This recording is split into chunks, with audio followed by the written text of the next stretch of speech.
안녕하세요. 오늘 한국정치학회 학예학술회의에 주민자치학회와 공동으로 주민자치 세션에서 특히 지방정치를 주제로 한 세션을 준비를 했습니다. 그럼 지금부터 저희 주민자치학회에서 마련한 지방정치 세션을 시작하도록 하겠습니다. 아시다시피 이번 정치학회 주제가 광복 80주년 한국 정치의 도전과 과제라는 주제입니다.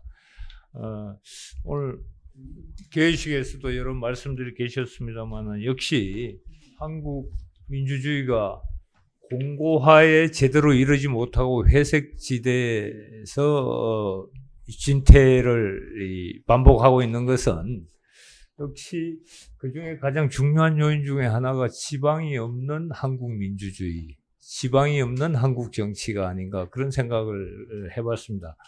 하여튼 그래서 우리가 광복 80주년을 맞는 한국 정치의 과제라면은 어떻게 하면 지방 없는 지방 정치를 극복할 것이냐, 또 풀뿌리 민주주의의 복원을 통해서 아까 전상직 회장님께서도 말씀을 하셨지만은 풀뿌리 차원에서의 정치화, 민주화를 어떻게 살려낼 것인가라고 하는 중요한 과제가 있다라는 생각이고, 그런 차원에서 오늘 주민자치학회에서는 앞으로 이 지방정치를 어떻게 제대로 민주화, 정치화할 수 있느냐라고 하는 맥락에서 이 주제를 천착하겠다라는 기획을 하게 됐다라는 말씀을 드리고요.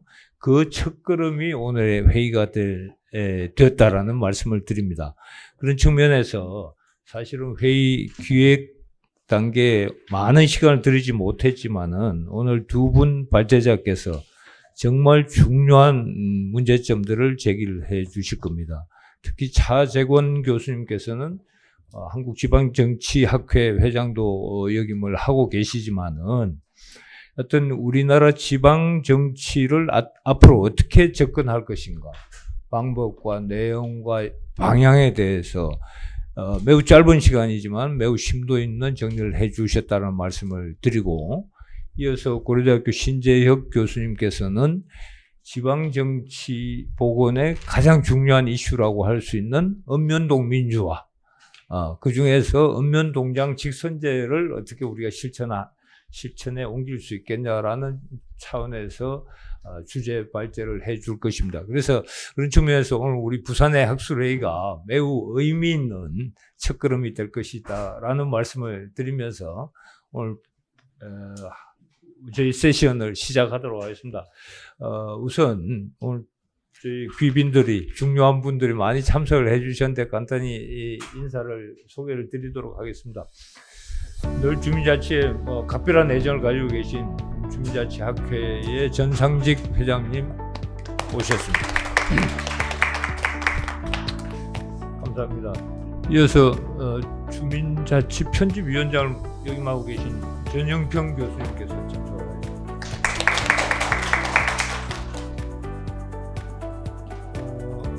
부산시 의원님으로 계신데 주민자치에 각별히 관심이 많으십니다. 송우현 의원님께서 참석을 하셨습니다.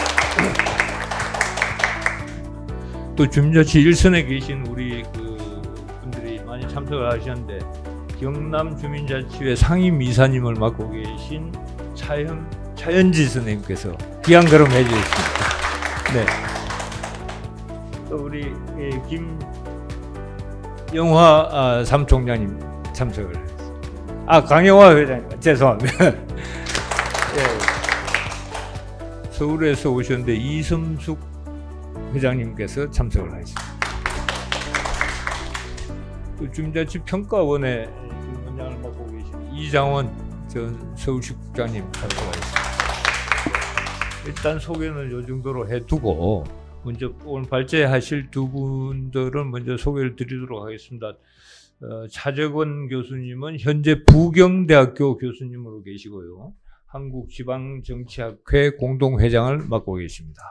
인사를 하시고요. 그 다음에 신재혁 교수님은 고려대학교 정치외교학과 교수님으로 계시고 현재 지속 가능한 원장을 맡고 계십니다. 그래서 지금 그리고 세 분의 토론자를 모셨는데요. 건국대학교 김은경 교수님 모셨습니다. 서강대학교 하상은 교수님 모셨습니다.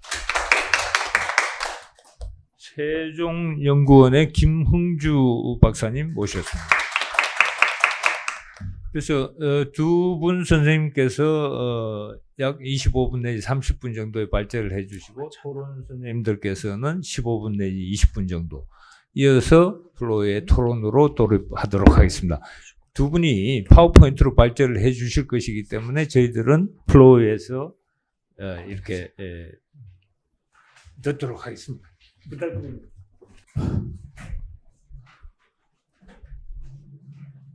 예, 안녕하십니까. 오늘 첫 번째 발표를 맡게 된 부경대학교 차재건이라고 합니다. 예, 제가 오늘 이 발표는 정말 제가 이 자리에 서서 이런 발표를 할 자격이 있는지는 모르겠습니다만 아무튼 제가 알고 있는 어떤 지식의 범위 안에서 그냥 좀 여러 사실들을 좀 담으려고 최대한 노력을 했습니다. 사실 이걸 좀 발표 부탁을 받은 지가 조금 오래되긴 했는데 제가 중간에 조금 그걸 뭉개고 있다가 결국은 이 발표의 제목을 좀 사실은 받고 근데 과거에서 시제 받듯이 받아서 제가 한 10일간 어디 좀 들어가 있었는데 그거 풀려나자마자 저한테 주어진 시간 한 10일 정도밖에 없어가지고 한 10일간 좀 집중적으로 해서 이렇게 논문을 좀 만들었습니다. 하다 보니까 이제 실수도 좀 많았던 것 같고 분량 조절도 못 해가지고 여러분 특히 토론하시는 우리 김은경 교수님한테 대단히 죄송하다.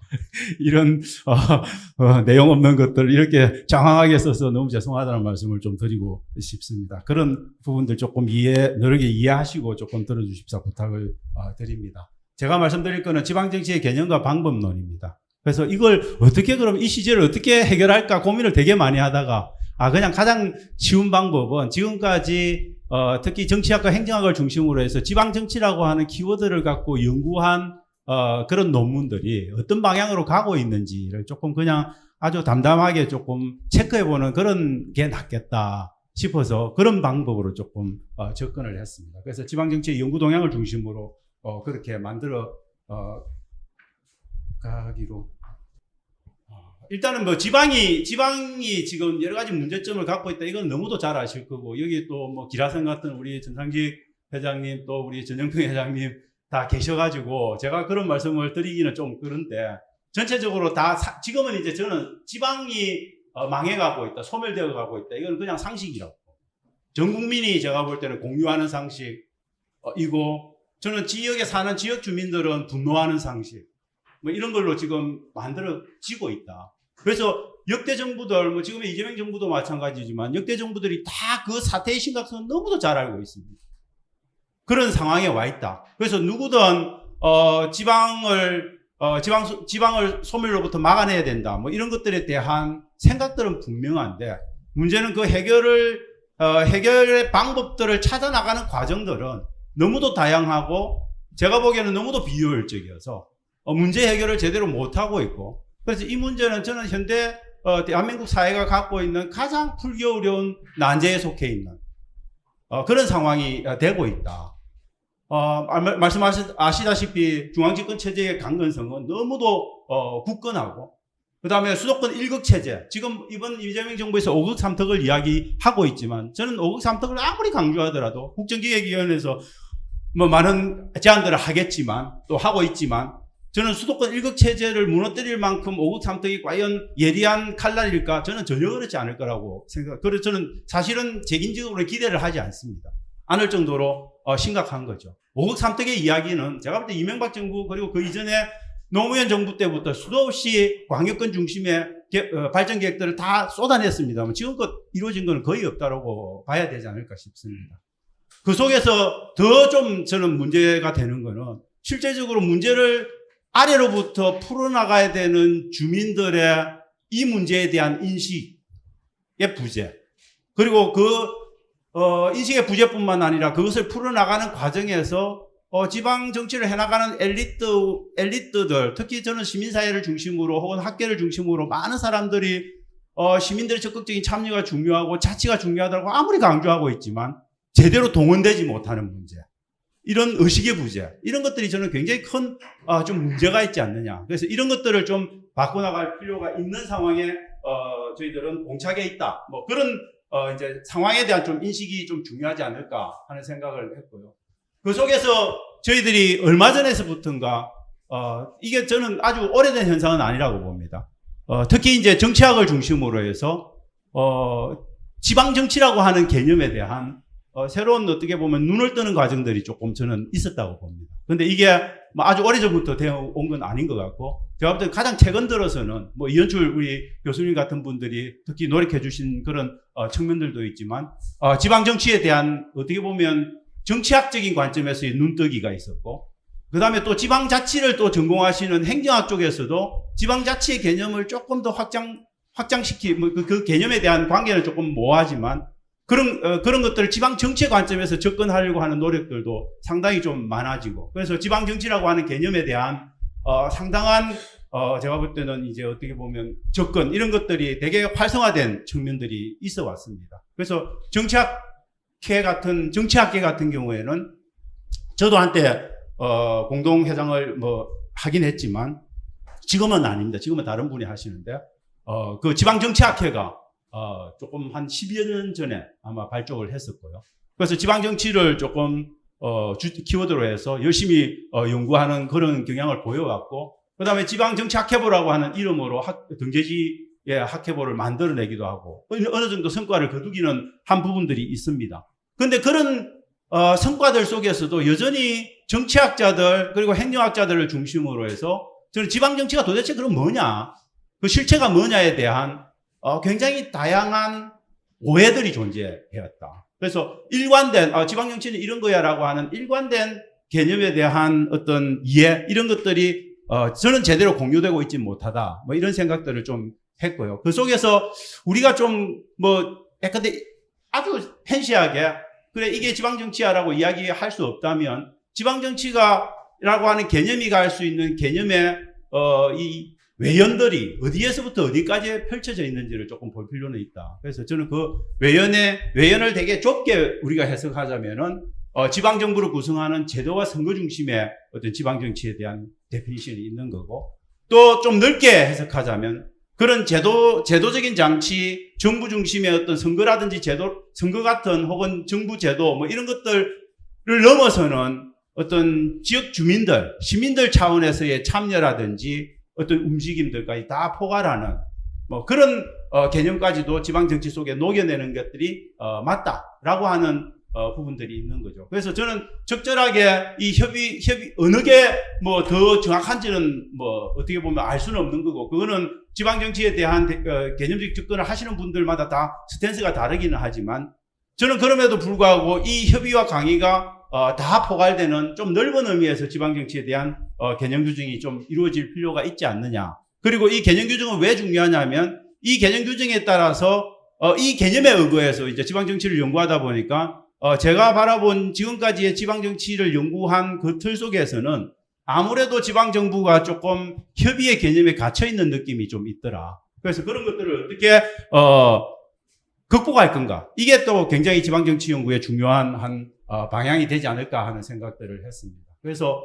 지방정치와 관련돼서 뭐 여러 가지 의문들이 존재를 하죠. 학계에서 존재하는 의문인데 저는 그걸 세 가지 정도로 조금 요약을 해봤습니다. 첫째는 지방정치라고 하는 게 도대체 우리나라 같은 상황, 뭐 혹은 우리나라와 유사한 상황이거나 이런 상황에서, 그러니까 단방제의 어떤 국가들에서 중앙의 행정적 효율성을 강조하는 그런 체제하에서 지방정치라고 하는 게 결국 존재할 수 있느냐? 결국 중앙정치의 축소판이 지방정치인 거냐? 아니면 지방정치는 그 자체로 조금 독자적인 정치체제가 갖춰질 수 있는 그런 개념인 거냐? 이거에 대한 조금 고민들이 하는 경향들이 있어왔고, 두 번째는 지방정치라고 하는 게 과연 정치의 영역에 더 가까운 거냐? 아니면 행정의 영역에 더 가까이 가는 게 맞냐?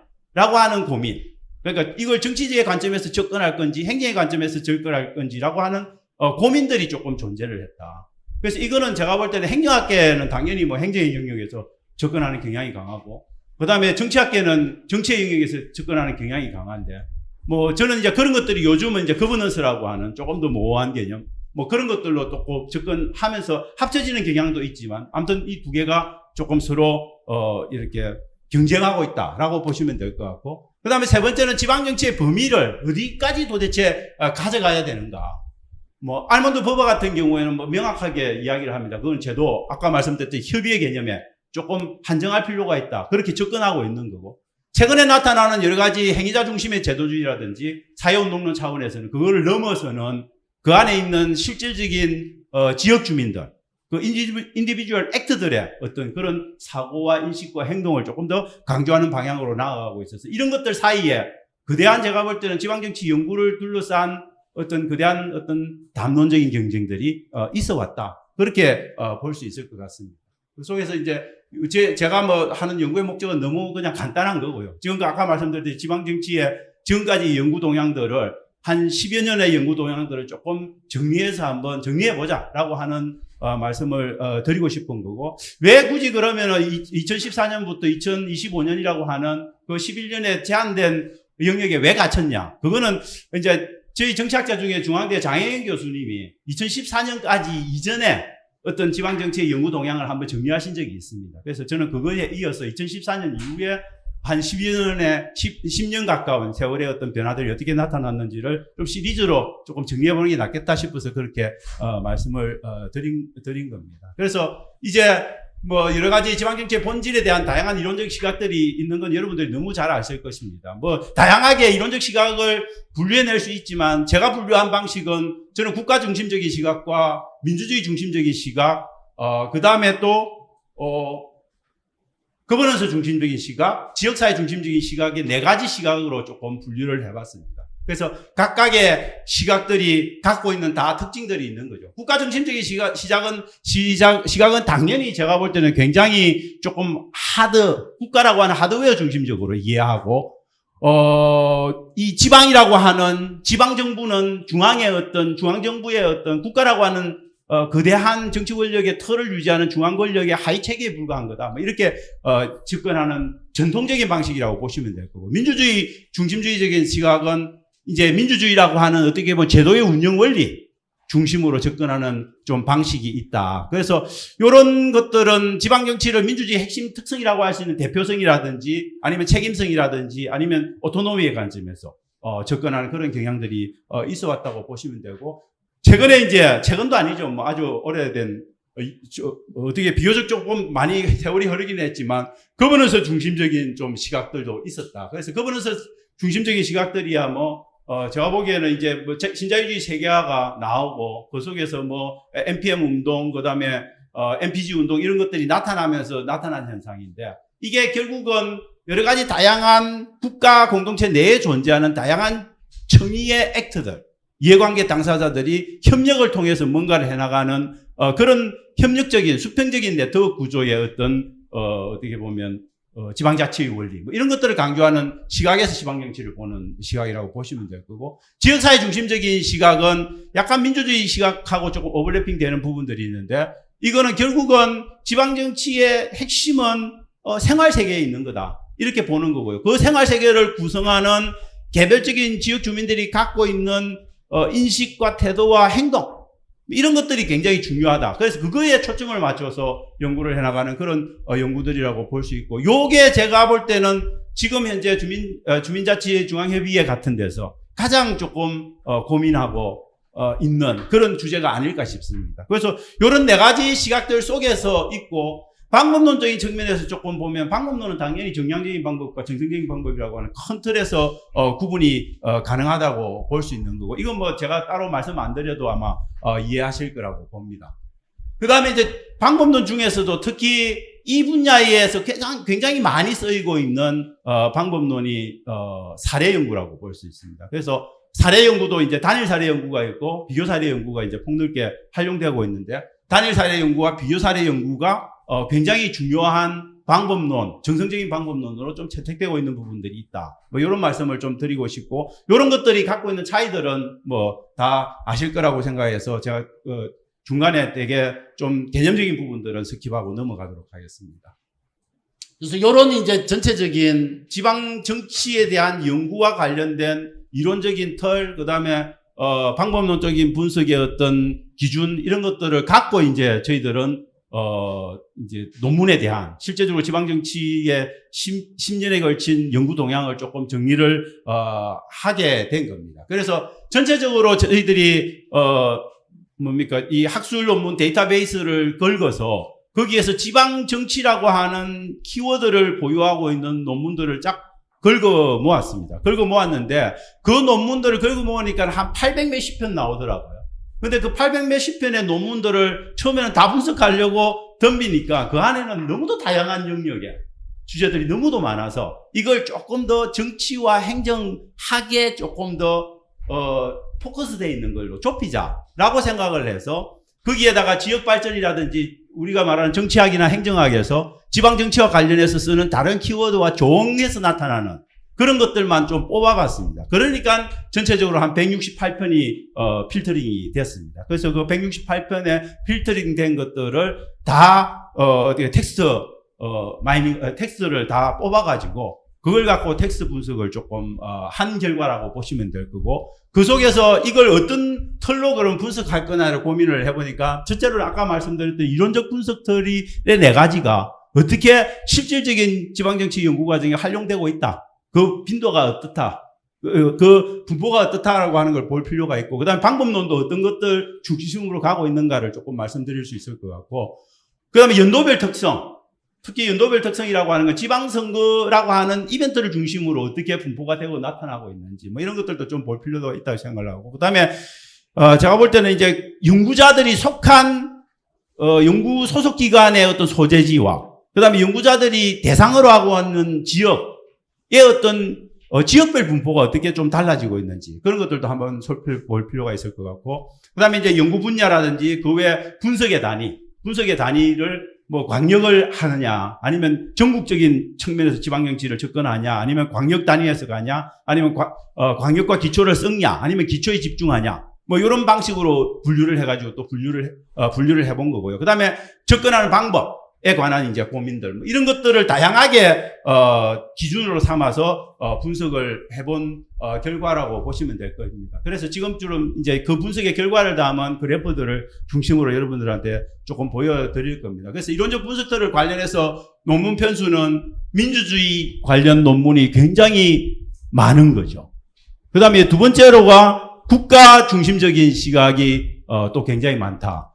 그 다음에 거버넌스, 그 다음에 지역사회 순으로 따라오는데, 제가 볼 때는 이제 민주주의 중심으로 갔다는 이야기는 굉장히 민주주의의 제도적인 틀을 유지하는 그 제도, 특히 선거라든지 이런 것들을 중심으로 해서 굉장히 연구가 집중되고 있다, 뭐 이런 경향들을 보이고 있는 거고요. 좀 안타까운 부분들은 이제 사실은 저희들이 볼 때는 가장 이상적인 지방정치에 대한 연구의 어떤 흐름, 경향이 되어야 되는 요 지역사회에 관한 연구들이 거의 4.2%로 굉장히 대단히 제한되어서 나타나고 있는 부분들이 있다. 그래서 그런 경향들을 볼 수 있고, 그것에 이제 전체적인 연구 동향들을 보시면 대체적으로 7회 지방선거와 8회 지방선거 같은 지방선거의 이벤트 효과들이 굉장히 조금 중요하게 확인되는 부분들이 있다. 그렇게 이해를 할 수 있을 것 같습니다.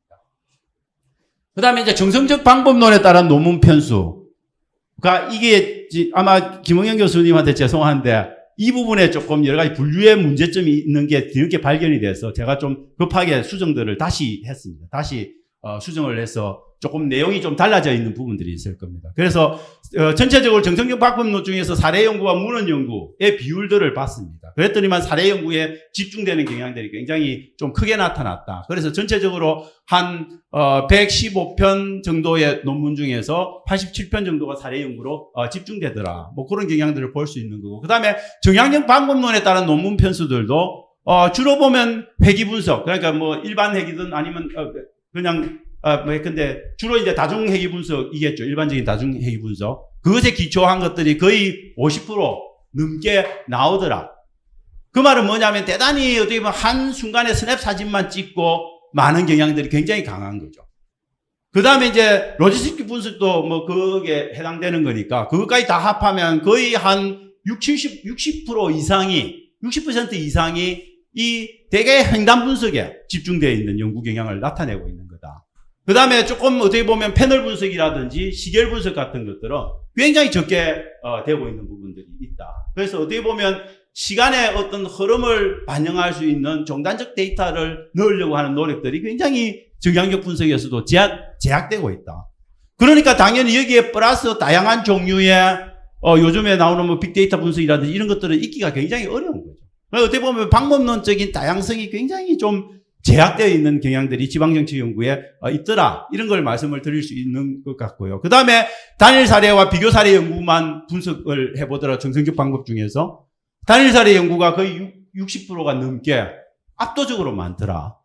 그런데 비교 사실 저희들 사례 연구 중에서도 비교 사례 연구 비교를 잘하면 그리고 굉장히 정교한 설계를 통해서 비교 연구를 하면 저희들이 어떤 계량적인 분석 방법을 통해서 정량적으로 해결할 수 없는 문제들을 많이 해결시켜 주는 게 있거든요. 근데 아직도 그런 어떻게 보면 되게 과학적이고 좀 더 객관적인 방법에서 정성적 데이터를 다룰 수 있는 비교 사례 분석이 정치하게 많지 않더라라고 하는 것들이 결론으로 나왔다 말씀을 드리고 싶고요.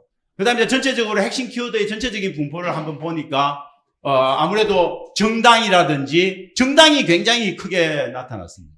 근데 하나 그래도 괜찮은 경향은 주민이라고 하는, 어떻게 보면 정당이라고 하는 거는 민주주의라든지 국가 중심적인 그 틀에서 보는 건데 주민이라고 하는 게 굉장히 많이 나타나는 거. 이거는 저는 좀 전향적이지 않냐라고 생각을 합니다. 그래서 정당이 한 33.5%, 그 다음에 주민이라고 하는 단어가 전체의 20.9% 정도 차지하는 그런, 어떻게 보면 되게 두 개가 대별되는 거죠. 딱 제도의 틀에 막혀 있는 정치 과정의 핵심적인 기관에 대한 거하고, 그 다음에 원래의 어떤 주민자치라고 하는 되게 지금 이제 성장하고 있는 그런 종류의 어떤 지방 정치에 대한 접근 방법하고 매치되는 그런 것들이 싸우고 있는 상황. 뭐 이런 것들이 조금 적어도 키워드 전체의 어떤 워드 클라우드만 봐서는 보이더라라고 하는 말씀을 드리고 싶은 거고요.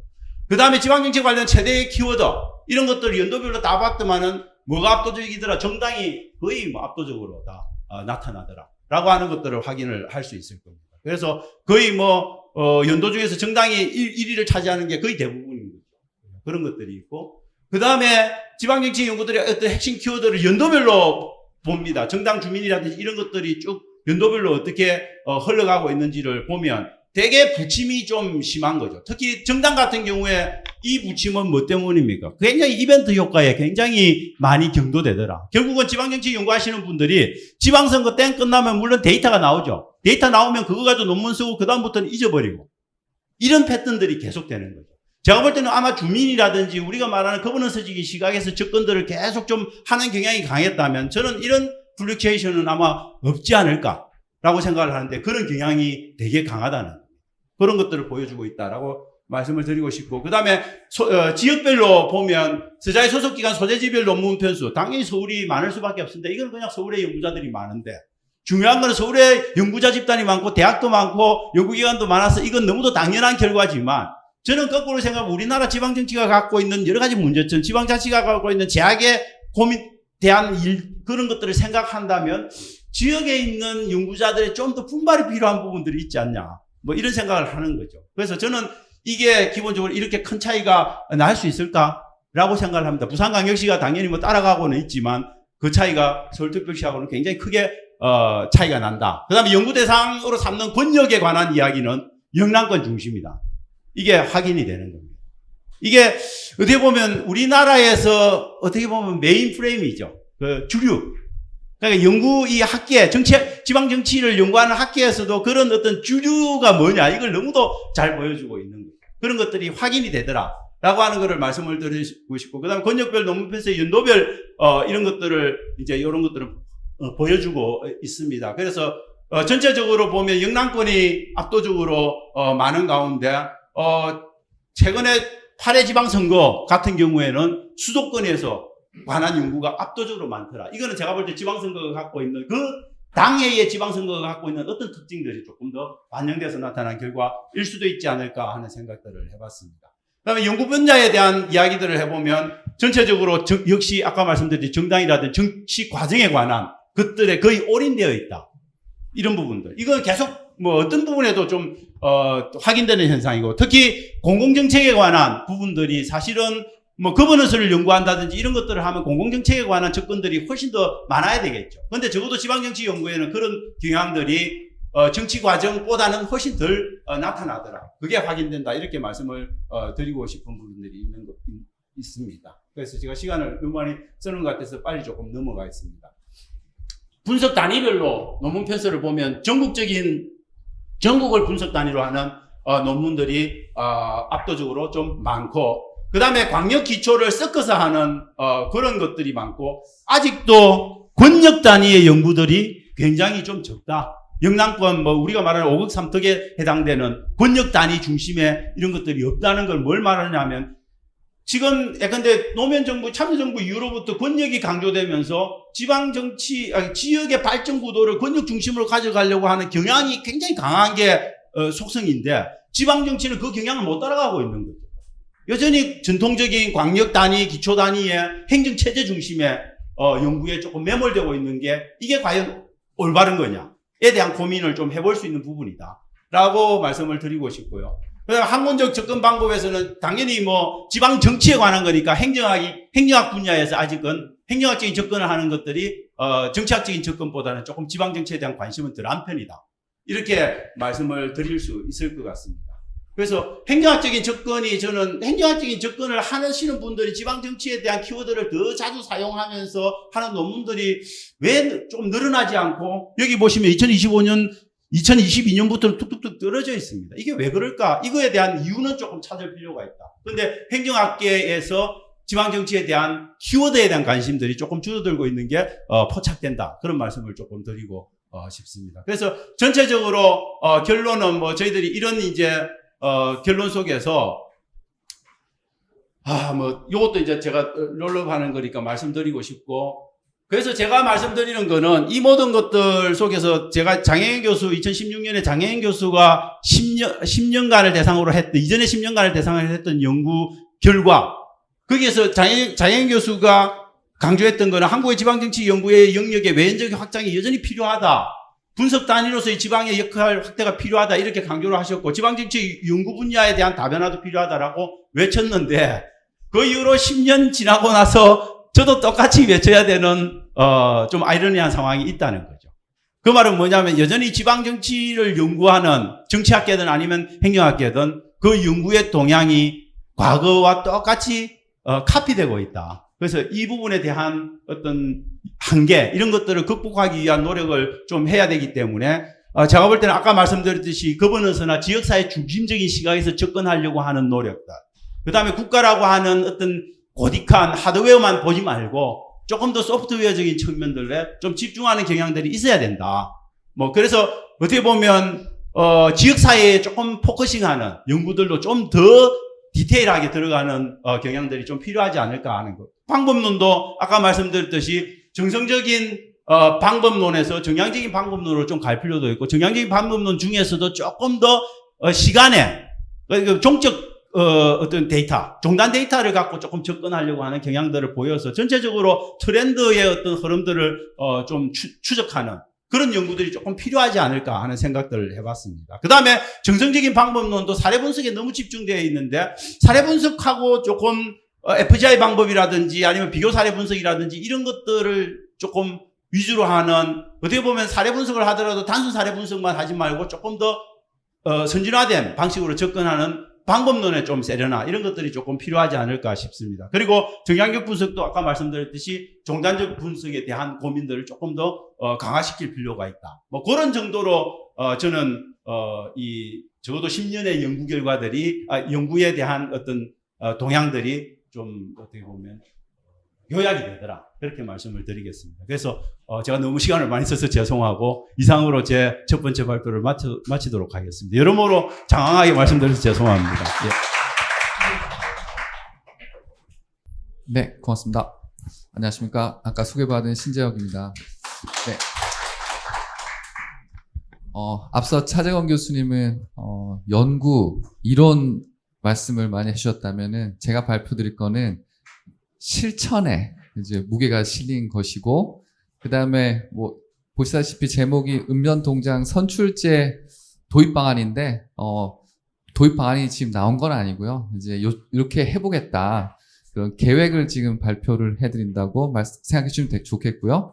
따라서 계획 단계니까 이게 진짜 실현되도록 여기 계신 분들의 많은 피드백을 주시면 감사하겠습니다.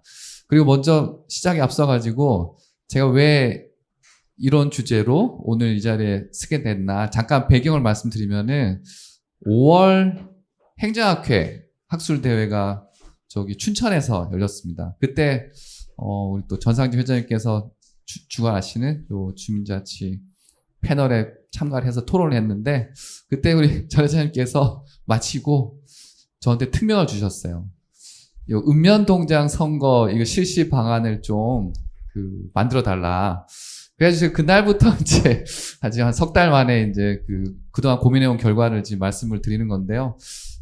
이따 말씀드리겠지만은 제가 이게 보면 볼수록 왜 회장님이 이걸 진짜 꼭 해야 된다고 생각하시는지 제가 절감을 하고 있습니다. 먼저 읍면동장이야말로 사실 주민들이 일상에서 가장 쉽게 접할 수 있는 가장 기초적인 그런 생활 단위를 책임지는 사람들이죠. 그죠? 그러니까는 이렇게 생각해보면 좋겠더라고요. 일반 주민 입장에서 관청이라고 하는 것을 이제 방문할 기회가 종종 있는데 아마 시군구청이라고 해야 될까요? 구청 같은 데 방문할 기회는 많지가 않고 제일 많이 방문하는 곳은 옛날에 동사무소로 불렸던 지금 이제 주민센터, 동별 주민센터가 아닐까.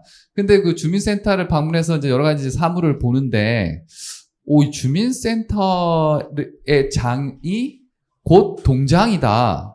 라고 한 사실도 요거를 준비하면서 하게 됐어요. 그러니까 동장이 상당히 중요한 역할을 맡는 사람인데 이 사람이 바로 이 상급기관이죠. 시군구의 장에 임명을 받는데 처음에는 이제 굉장히 이게 당연하다고 생각만 해오다가 가만히 생각해보니까 이게 아닌 거죠. 왜냐하면은 자 임명제랑 민주제랄까 선출제 가장 큰 차이는 임명권자의 어찌됐든 눈치를 보게 돼 있어요.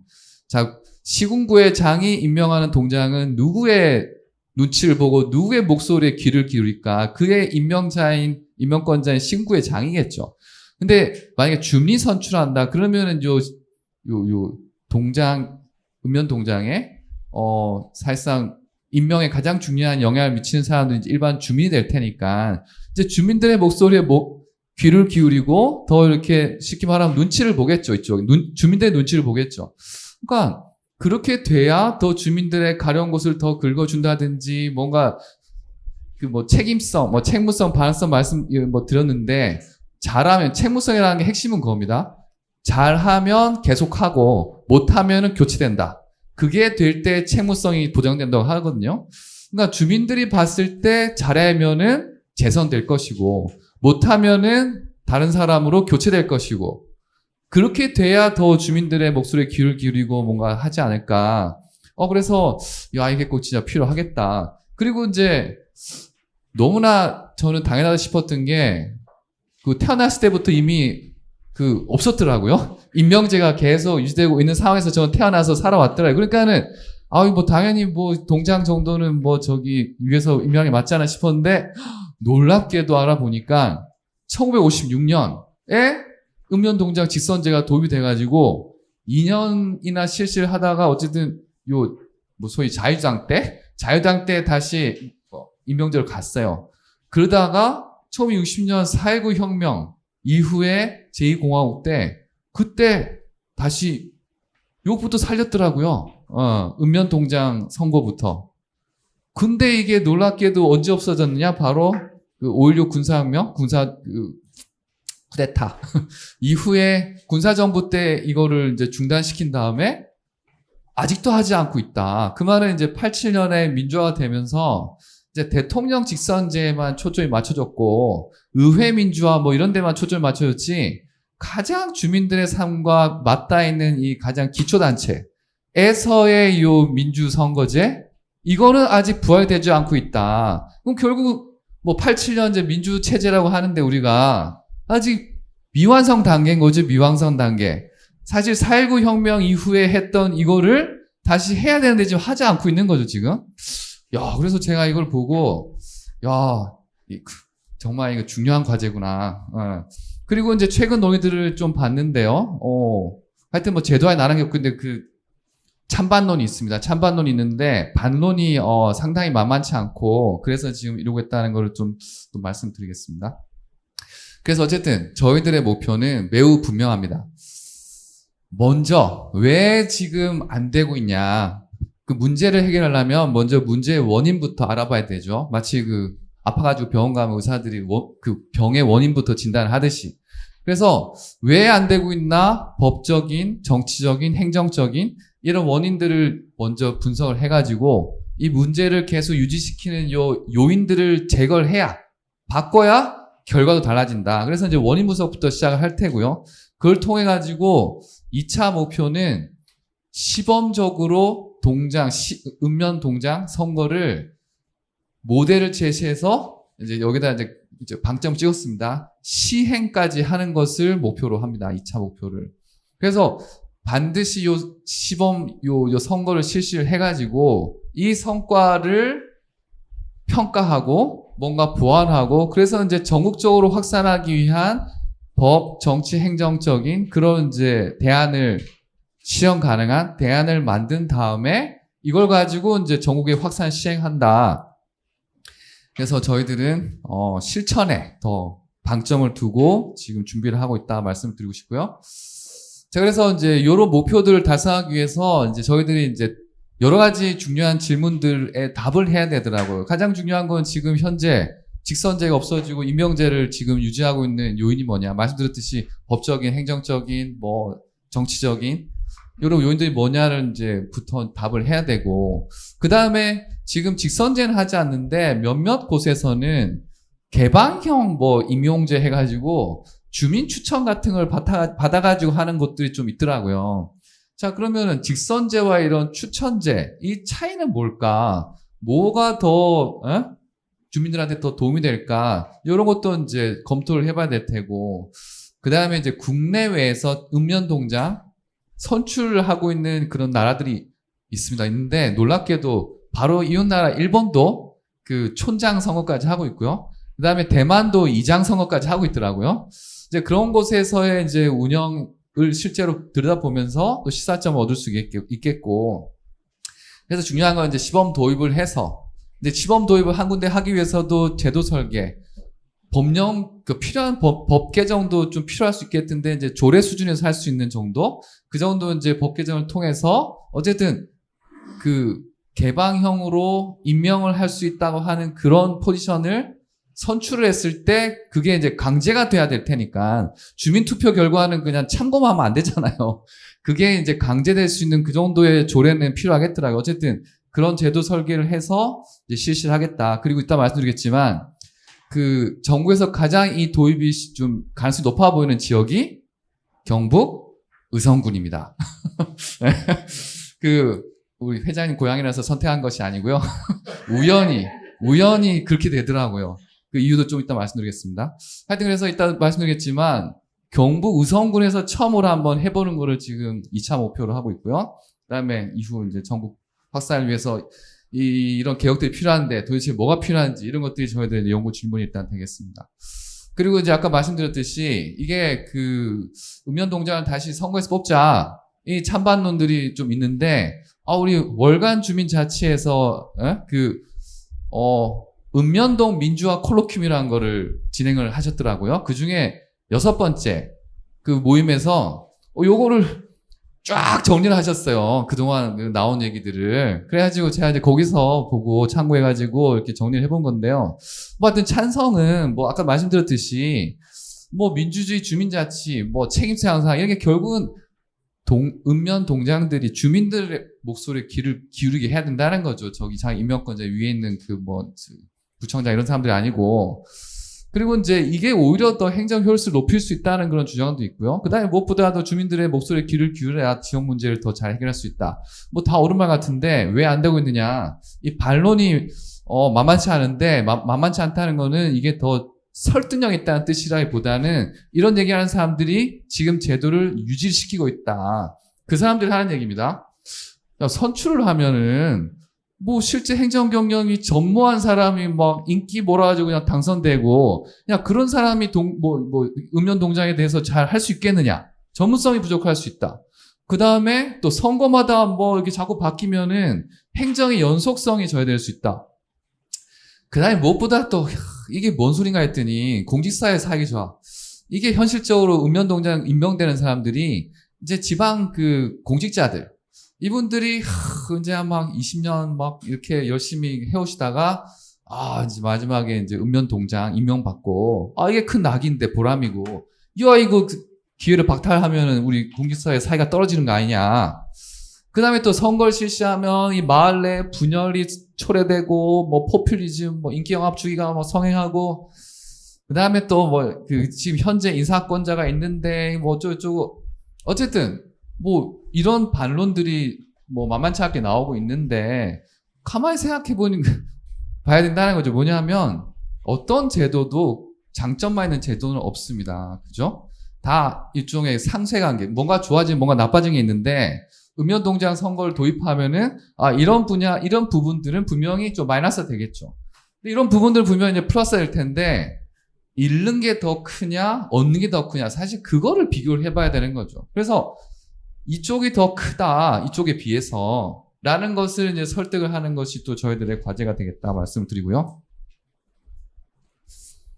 그 다음에, 먼저 이제 법적인 문제들을 분석해서 뭐 일단 먼저 이렇게 눈에 띄는 법들이 크게 세 가지가 있습니다. 지방자치법, 지방공무원법, 그 다음에 공직선거법. 이 세 가지의 손을 대야 결국은 이게 실현이 가능하겠더라고요. 지금 이제 임명제를 지탱하는 것도 사실 요 세 법이기도 하고.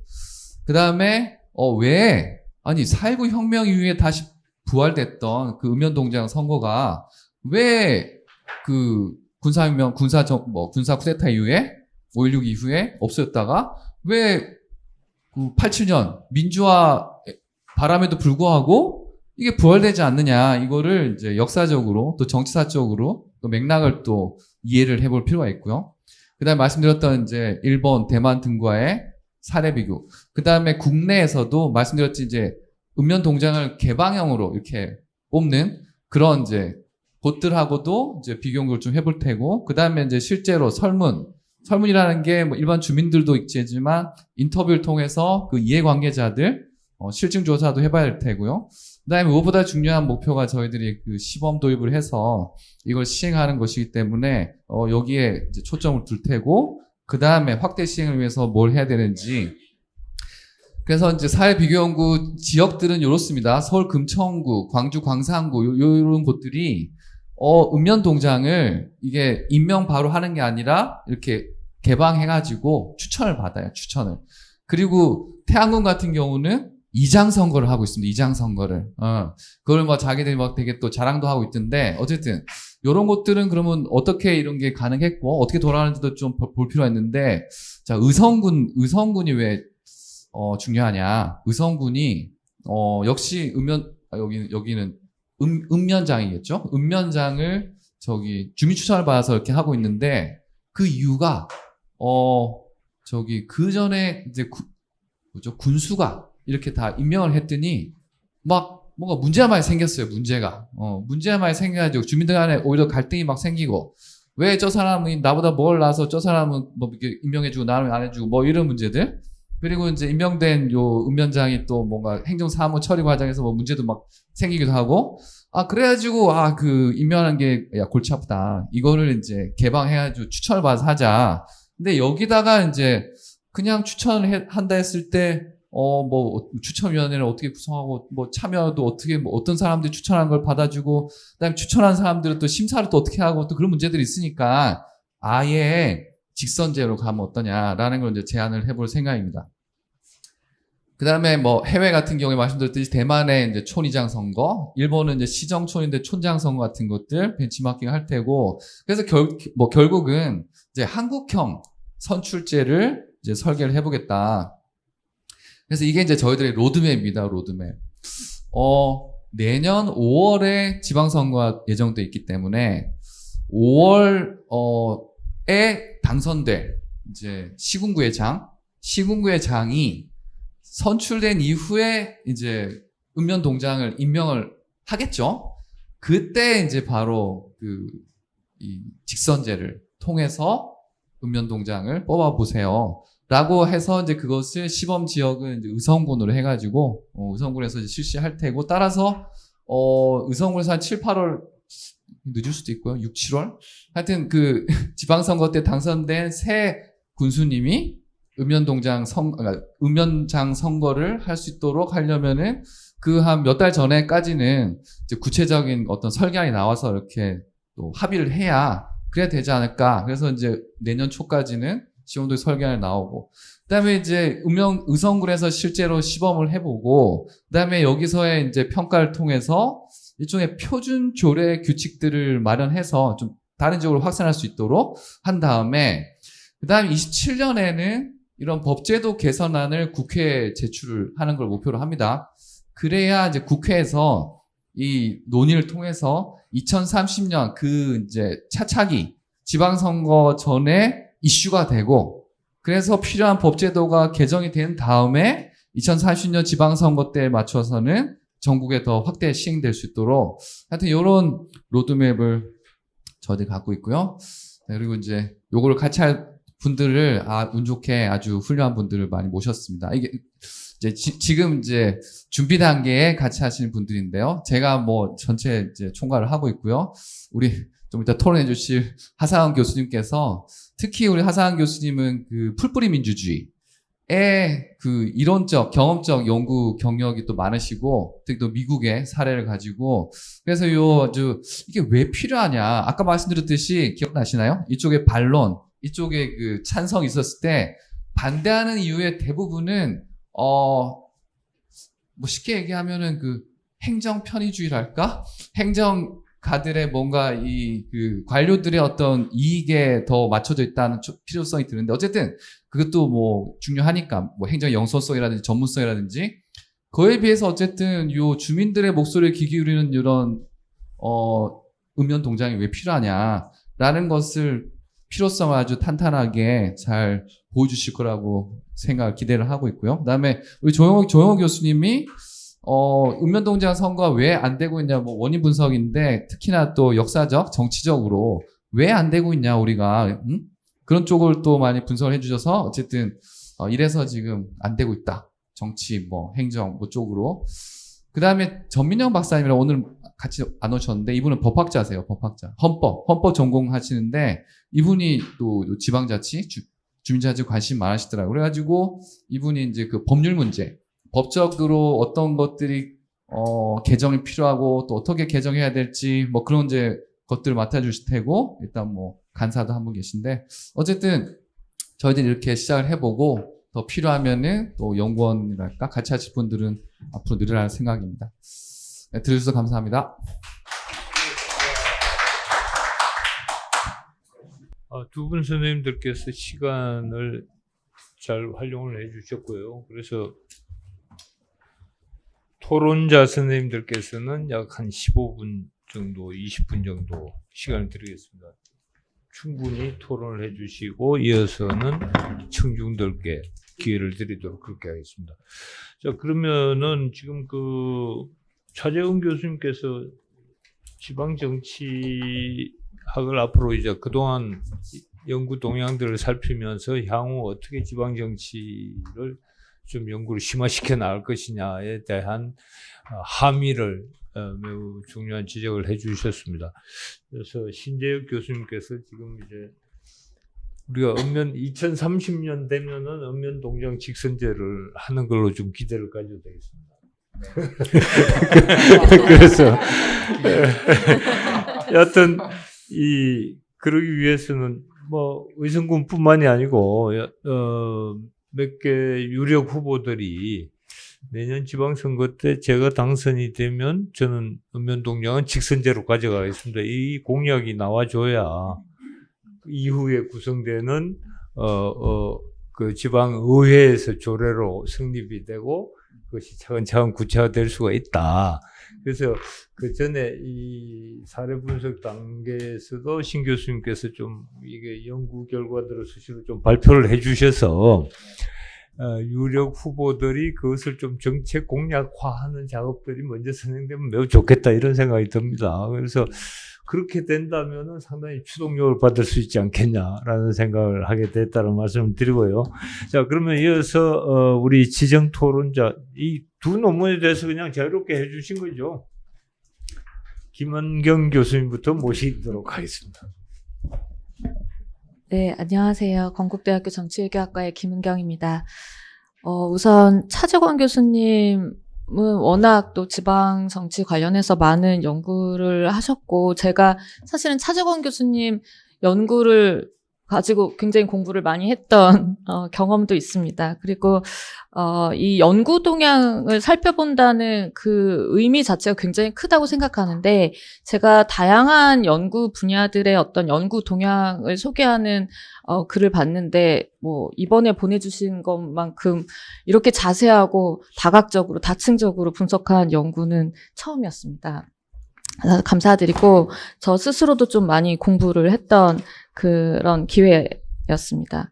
사실은 이제 제일 처음에 그 지방 정치에 대한 그 개념을 말씀을 해주셨는데, 사실 솔직히 고백하면 저 스스로도 사실은 지방 정치를 좀 협의의 개념에서 많이 생각했던 것 같습니다. 제가 공부할 때는 지방 정치론 수업은 정치외교학과에 없었고요. 지방자치학을 행정학과에서 들었던 기억이 있습니다.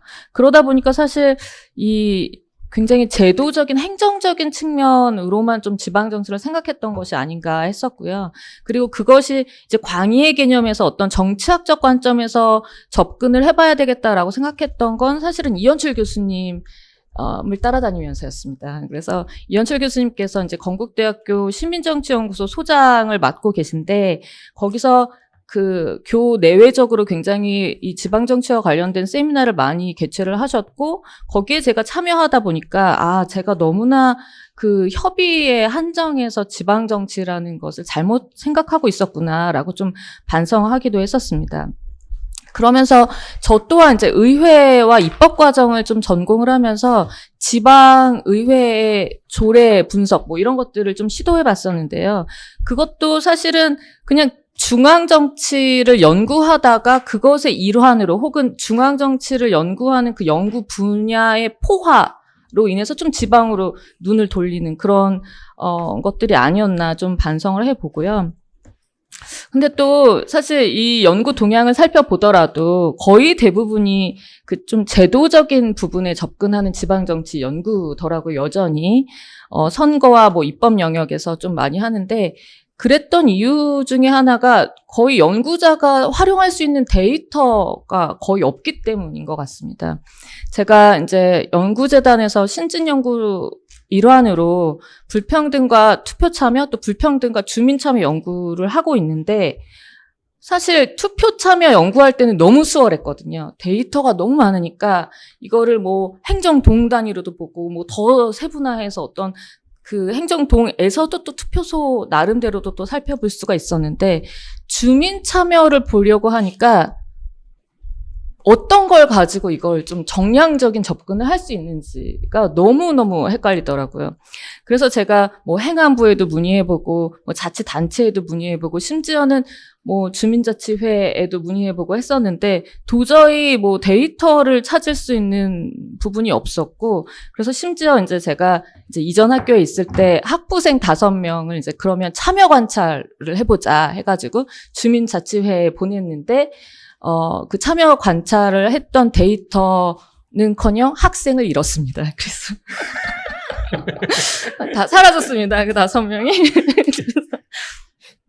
그래서 이게 어떻게 해야 되는지 좀 막막한데, 이런 거 자체가 사실은 우리가 지방의회 그 제도적인 가장 데이터를 많이 구축할 수 있는 지방의회도 사실은 전국적으로 너무 그 데이터를 구축하고 있는 현황이 차이가 크더라고요. 편차가 굉장히 커서 그래서 또 아까 연구에서도 말씀해 주셨듯이 서울에 너무 한정해서 또 연구를 하고 있는 게 아닌가라는 생각도 또 들었습니다.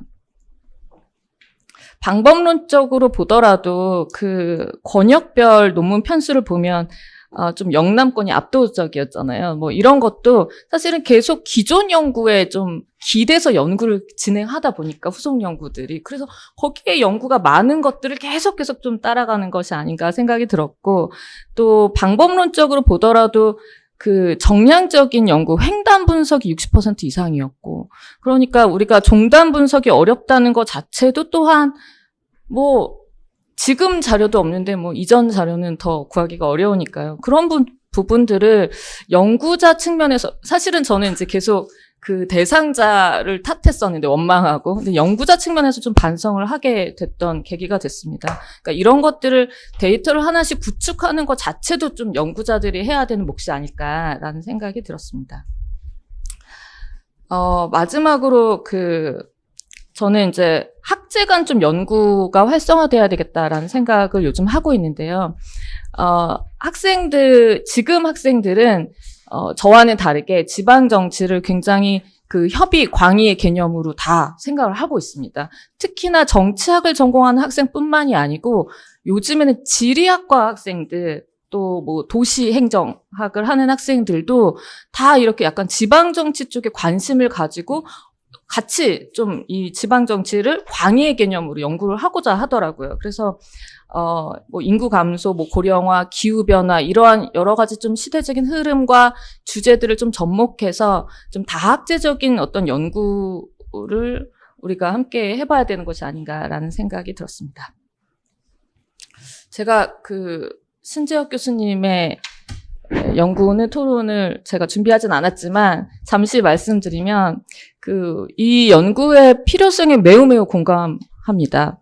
사실은 그 대표성의 문제인데요. 제가 이제 지역 연계 활동을 하는 수업을 담당하고 있는데 이 학생들이 도대체 동장님을 만나주질 않는다라는 불만이 너무 많은 거예요. 그런데 오히려 구청장님은 만나주더라. 막 본인들이 시장님은 그래도 연락은 되더라. 뭐 이런 거예요. 그래서 왜 그러냐 이렇게 봤을 때 사실은 이게 대표성의 문제인 것 같습니다. 그래서 이런 부분이 굉장히 중요하고 또 이제는 좀 시대가 달라졌다는 걸 좀 인식하고 우리가 접근을 해야 될 필요가 있다. 즉, 좀 공동체 문화가 이전과는 좀 다르고 또 개인주의 성향이 강해지고 뭐 이런 점들로 인해서 우리가 근린생활 영역에서 갈등이 발생하는 일들이 굉장히 많거든요. 근데 그 갈등을 조정하기 위해서 사실은 우리 바로 이 생활정치 영역인데도 불구하고 국회에 청원을 낸다든지 국민신문고에다가 쓴다든지 이러한 좀 그 중간 단계가 거의 없는 그래서 우리가 중앙정치에 지금 이 생활정치의 갈등 조정을 위해서 가지고 가야 하는가에 대한 문제점도 굉장히 크다고 생각하고요. 그런 점에서 굉장히 의미가 있고 제가 사실 국회에서 근무하다가 이제 학계로 온 케이스인데요. 국회에서 근무하다 학교로 왔을 때 가장 충족되지 않은 저의 문제점이 뭐였냐면 연구를 열심히 하는데 so what 이런 거였거든요. 도대체 바뀌는 게 없더라. 그래서 제가 이전에 선배 교수님께도 도대체 제가 어느 정도의 교수 단계로 올라가야 제도 변화에 앞장설 수 있겠습니까? 막 이렇게 여쭤보기도 했었는데 그런 것에 따라서 굉장히 의미 있는 좀 실천을 담보할 수 있는 그런 연구다. 그래서 굉장히 기대가 많이 되고 저 또한 궁금한 상황을 좀 해소할 수 있었으면 좋겠습니다. 감사합니다. 예, 수고하셨습니다. 이어서 하상영 교수님 부탁드리겠습니다. 예, 서강대학교 정치외교학과 하상영입니다. 저는 사실 좀 개인적인 얘기 먼저 좀 드리고, 토론을 진행을 할 텐데요. 제가 이제 사실, 제 인생에서 처음으로 학술 논문을 출판을 할 때 그때 이제 주제가 미국의 서버브, 그러니까 대도시 주위에 있는 이제 조그만 인구 한 10만 정도 되는 도시들 한 20개를 잡아서 그 서버브에 살고 있는 유권자들이 시장 선거에 이제 어떤, 태도를 보이는지를 이제 분석을 한 게 이제 제 첫 출판 논문입니다. 한참 전 얘기인데요. 이제 그 얘기는 이제 제가 이제 미국에서 공부를 할 때, 매료됐던 정치학 분야 중에 하나가 우리나라에는 존재하지 않았고, 과거에. 지금도 거의 찾아보기 힘든 그 스테이트 앤 로컬 폴리틱스라는 분야. 그러니까 이제 주와 이제 그 지역 정치. 이 분야가 상당히 재밌고, 그리고 다양한 주제를 다루고 있어서 이제 거기에 매료가 돼서, 그런 이제 출판물까지도 이제 만드는 상황이었는데, 한국에 돌아와 보니까는 이제 스테이트 앤 로컬 폴리틱스 관련된 게 이제 김은경 선생님 말씀대로 뭐 수업 자체도 존재하지 않고 정치학 범위 내에서는. 그래서, 로컬 폴리틱스는 빼고, 선거했으니까 그냥 선거를 하자. 그래서 지금 이제 선거를 하는, 이런, 상황으로 지금, 연구와 이제 교육을 진행을 하고 있습니다. 그래서 그 맥락에서 지금 그 자료집에 가지고 계신 이제 저의 토론문이 이제 토론문이라기보다는, 그래도 과거에 이제 제가 그 지방선거를 이제 미국 맥락이긴 하지만 연구를 한 게 있는데 이제 한국과는 괴리가 좀 있어서 좀 약간 아쉬운 마음에, 지난 이제 지방선거 마치자마자 그 행정연구원에 계시는 분의 의뢰를 받아서 그 한국의 지방선거의 현황에 대해서 좀 간략하게 적어봐라라고 해서 이제 그 행정연구원에서 이제 출판되는 출판물에 이제 제가 적은 내용입니다. 그래서 지방선거 연구의 이제 빈곤 뭐 이래갖고 이제 제목을 적었는데 아시다시피 이런 출판물은 아무도 안 보시기 때문에 이 기회에, 이 귀한 기회를 이용을 해서 제가 이제 토론문 대신 이제 요걸 이제 정리를 했고 요거 이제 몇 번 이제 퇴고를 거쳐가지고, 적어놓은 내용이고, 아직까지도, 그리고 이제 내년 이제 지방선거 관련해서도, 여전히 적실성이 있는 내용이기 때문에, 뭐 좀 한번 시간 내서 읽어주십사 부탁을 드립니다. 그럼 이제 그 두 분 발표에 관련된 이제 몇 가지 인상, 그리고 코멘트를 좀 드리도록 할 텐데요. 우선 첫 번째로는, 그러니까 로컬 폴리틱스, 그 지방 정치, 그 다음에 그 읍면동 선거와 같은 그런 이제 아주 낮은 레벨에서의 그 선출직 공무원을 그 선정하는 과정 이런 것들이 이제 왜 중요하냐라고 했을 때 뭔가 이제 목표 의식이 있어야 될 것 같습니다. 그러니까 그 목표 의식이 제가 생각했을 때는 아까 이제 신재혁 교수님 말씀하실 때 잠깐 이제 슬라이드에서 지나간 거긴 하지만 다 아시는 대로 요즘은 우리나라뿐만 아니라 전 세계적으로 지금 민주주의가 이게 지금 제대로 돌아가고 있는 거냐. 더 나아가서 이거 민주주의 이거 할 필요 있냐. 이런 식의 의구심이 들 정도로 지금 민주주의가 많이 퇴색을 하고 있는 상황인데 근데 왜 그럼 도대체 전 세계적으로 민주주의가 이렇게 후퇴를 하고 있는지를 자세히 들여다보니 이제 많은 전문가들, 학자들이 동의하는 바는 민주주의를 했더니 문제가 안 풀리더라. 여기에 이제 합의를 본다는 거죠. 무슨 문제가 안 풀리냐?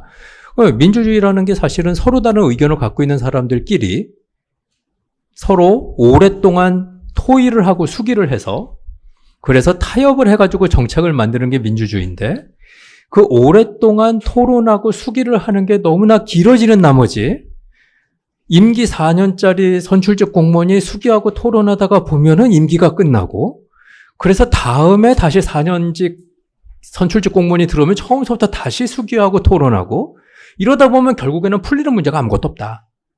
그래서 문제를 해결하는 민주주의로 민주주의의 성격을 변화하지 않으면은 그러면은 민주주의에 대한 신뢰는 지금보다 더 떨어지면 더 떨어졌지 회복할 수 있는 그런 방법은 없을 것이다.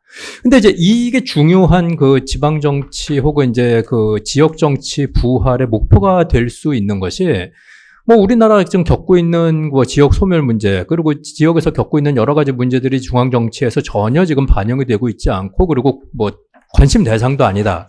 이게 결국엔 뭐냐면은 중앙으로 쏠려 있는 우리나라 정치는 결국 지방에 살고 있는 사람들이 겪고 있는 실질적인 문제를 해결할 수 있는 능력이 없다. 그렇기 때문에 중앙 정치가 우리 지역의 문제를 해결할 수 없으니 프로블럼 solving을 하는 거는 우리가 알아서 하겠다라는 식으로 구호를 만들어 갖고 접근을 하는 게 제가 봤을 땐 가장 설득력이 높은 것 같아요.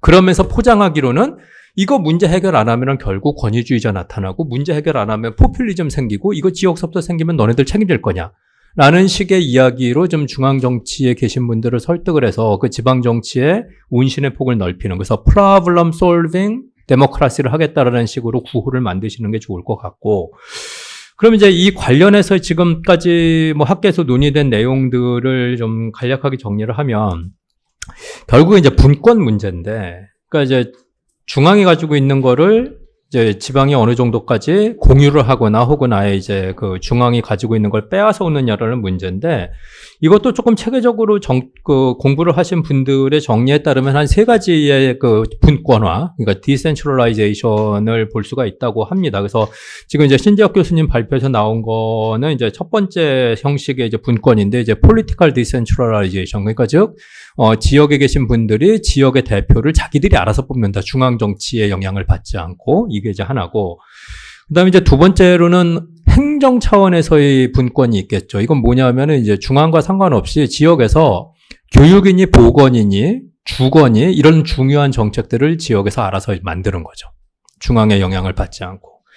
마지막으로 세 번째 분권이 재정적인 문제인데, 이거는 이제 미국에서는 확연한 게, 미국에서 스테이트 앤 로컬 폴리틱스 공부를 하면서 맨 처음에 배우는 게, 미국의 도시 정부는, 시 정부는 독립적인 권한을 가지고 있는데, 그게 뭐냐 하면은 그 시 관할 구역 내에 재산세를 마음대로 정할 수 있다.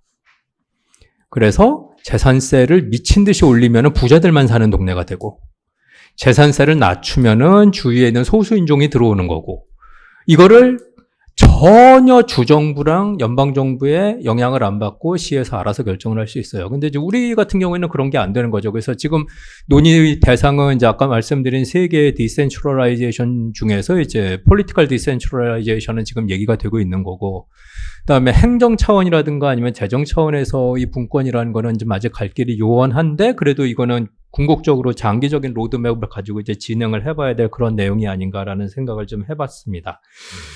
이제 읍면동 선거, 그리고 뭐 정부, 지방정부 조직 관련돼서는 뭐 이제 아시는 대로 이제 지방정부 조직은 최근에 이제 법이 바뀌어가지고 좀 자유롭게 할 수 있는 그런 운신의 폭이 마련이 됐는데, 아직까지는 뭐 적극적으로 시행이 되고 있는 것 같지는 않고, 뭐 그 맥락에서 읍면동 선거를 직선으로 하는 건 좋은 것 같은데, 그 읍면동 선거 직선 같은 경우에 이제 그 여러 가지 문제가 있다 하는 게, 이제 우리 지방선거 이제 내년에도 있겠지만은, 이게 지방선거 보니까는 지방선거가 지방선거가 아니라 사실은 그 지방의 현직 국회의원이 자기의 세를 과시하는 선거와 다를 바가 없다, 뭐 이런 얘기를 많이 하고, 그럼 당연히 이제 읍면동 선거하자라고 그러면은, 그럼 그 지역구에 있는 국회의원의 입김이 엄청나게 작용을 하겠네요라는 식의 얘기가 나올 수밖에 없죠. 그러니까 말씀하신 정치화 문제인데, 그럼 이제 하나의 방식은, 그러면 그 읍면동 선거나 뭐 이런 선거에 나오는 사람들은 그러면 이제 정당 딱지를 달지 않고 후보로 나오면 어떻겠냐, 넌 파티잔, 뭐 이러면 또 이제 사람들이 교육감 선거 봐라, 그걸 똑같다.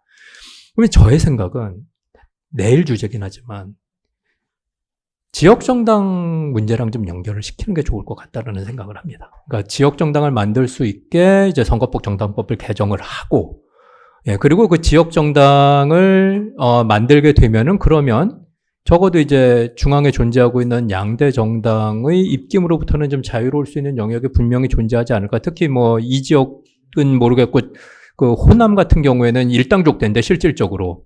그런데 이제 호남당이라는 뭐 이름의 당이 만들어져 갖고 이제 로컬 폴리틱스에서 영향력을 행사할 수 있다라고 그러면은 조금 의미 있는 변화가 있지 않을까라는 생각을 하거든요. 그래서 그 내일 진행될 그 내용과 같이 좀 연관을 시켜가지고 오늘 토의되고 있는 내용들을 검토를 하는 게 좋지 않을까, 이런 생각을 해봅니다. 네, 이상입니다.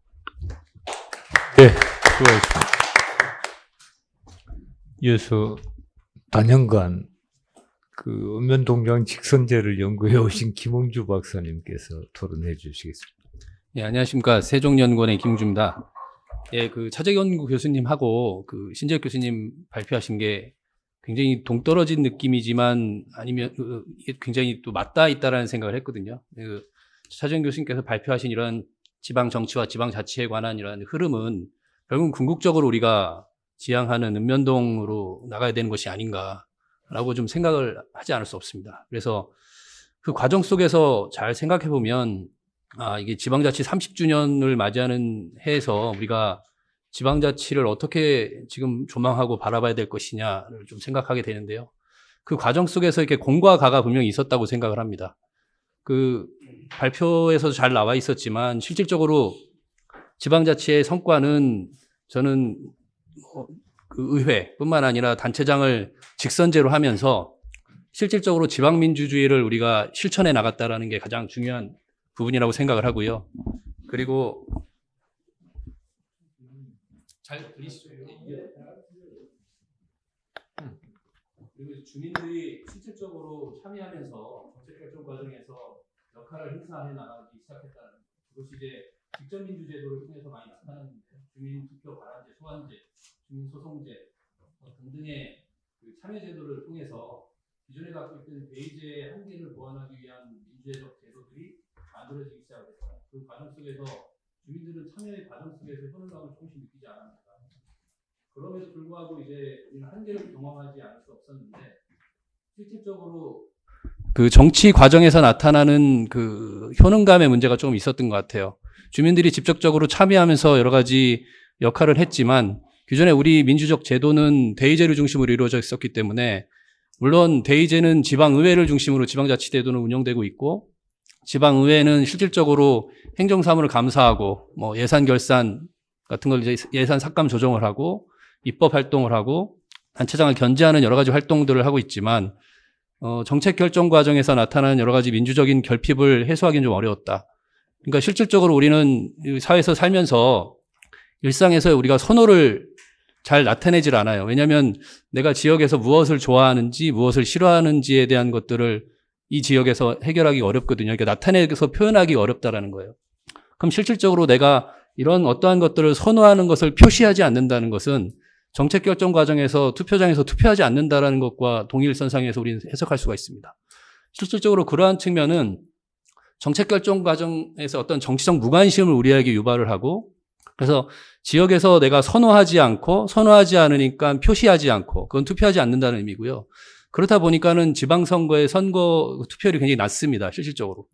그래서 내가 투표하지 않은 실질적인 그러한 대상자가 정치인이 돼서 정책을 만들면 실질적으로 그 집행은 누가 하느냐? 관료가 하는 거죠.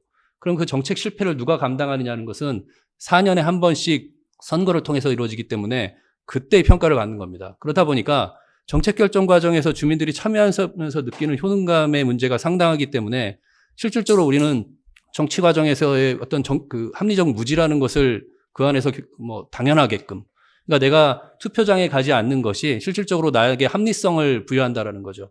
그러한 것들을 우리는 경험하면서 민주적 결핍을 이제 경험하게 되었고 그런 과정 속에서 이제 다양한 우리가 해결하지 못하는 과제들을 하기 위한 이제 난제들이 이제 생기기 시작했던 거죠.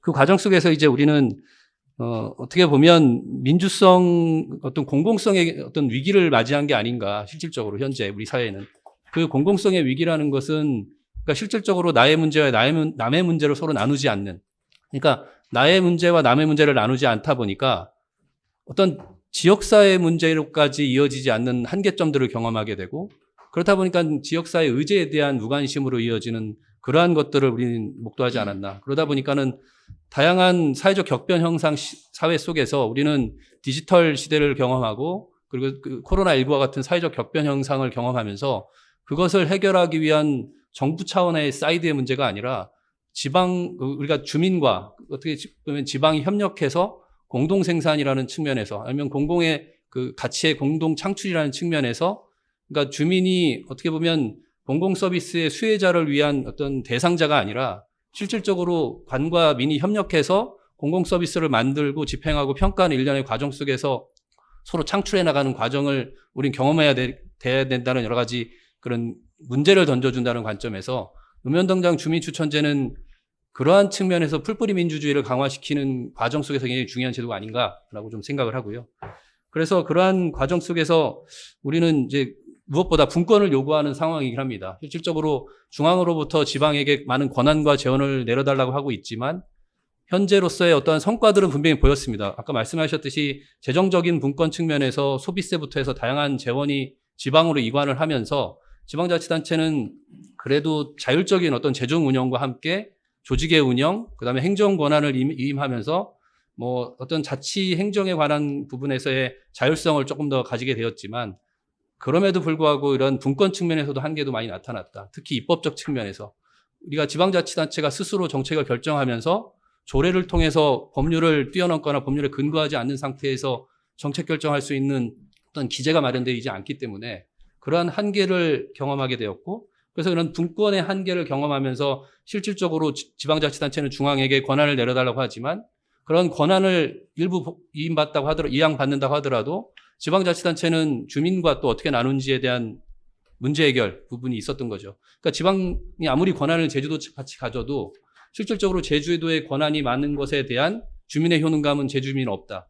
왜냐하면 실질적으로 주민들이 그 정책 결정 과정에서 참여하는 제도 설계의 부족함이 분명히 나타나고 있기 때문에, 그래서 결국은 분권과 함께 이러한 지방민주주의적 차원에서의 참여 제도를 확대시켜 나가야 되는 이러한 해결점들이 있지 않겠나라고 생각을 하고요. 그 과정 속에서 정당 공천제에 대한 것도 한번 검토해 볼 부분이 있다고 생각을 합니다. 왜냐하면 지역 정당제가 필요한 이유는, 그러니까 우리가 중앙당 중심으로 돼 있다 보니까 지역에서 참여하는 활동가들이 열심히 지역에서 봉사정신을 가지고서 들어와서 일을 하세요.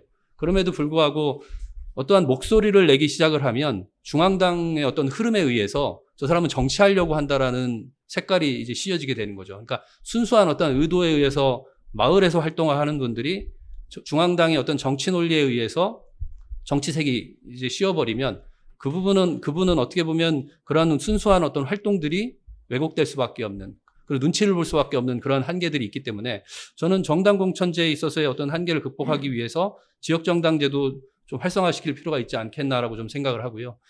그러한 방법을 우리가 고려한다면 간단하게 읍면동 안에서 지역 정당도 만들어질 수 있었으면 좋겠습니다.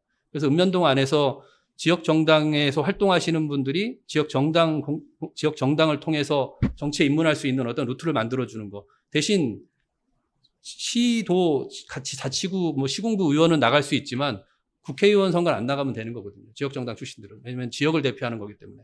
그래서 국회의원을 하고 싶으면 지역 정당을 나와서 중앙당에 가입하면 된다는 생각이 들기 때문에 그런 제도 설계를 통해서 지역 정당을 좀 만들어줘야 되지 않을까라는 생각을 좀 하고 있고요. 저는 그래서 이런 풀뿌리 민주주의가 활성화되기 위해서는 정당 공천제의 문제와 함께 교육자치도 저는 통합돼야 된다고 생각을 하는 사람 중에 하나입니다. 실질적으로 교육자치와 지방자치가 분리돼 있어서 아이들이 학생의 어떤 그 교과 과정에서 지방자치와 정치에 대한 교육을 받지 않기 때문에 실질적으로 참여의 효능감이 하나도 없습니다. 그래서 시장님한테 상 받는 것보다는 교육감한테 상 받는 게 입시 과정에 훨씬 유리하니까요. 그래서 실질적인 그러한 그 교육 과정에 있어서의 그 지방자치와 그 교육자치의 연계 강화는 굉장히 중요한 부분이 아닐까라고 좀 생각을 하고요. 결국은 이제 우리는 풀뿌리 민주주의에서의 그 마을에 주목할 수 있다라고 아까 좀 말씀을 드렸고요. 그래서 그런 공공성을 우리는 마을 민주주의를 확대시키면서 현실화시켜 나가야 될 것이다. 그래서 아까 말씀드렸듯이 직접민주제도와 수기민주제도들을 만들었지만 직접민주제도와 수기민주제도가 갖고 있는 한계점들이 굉장히 많습니다. 왜냐하면 직접민주제도가 있지만 실질적으로 우리가 주민투표제, 발안제, 소환제 같은 제도들이 있지만 주민투표제는 개표도 못한 사례들도 많고요. 주민소환제 같은 경우도 실질적으로 소환투표장에서 단체장을 끌어내리려면 소환투표장에 가야 됩니다. 그렇게 되면 읍면동장 주민추천제를 한다고 하더라도 그 지역에서의 그런 정치적인 관계들이 굉장히 큰데 단체장을 끌어내리기 위해서 소환투표장에 간다는 것은 굉장히 어려운 일이거든요.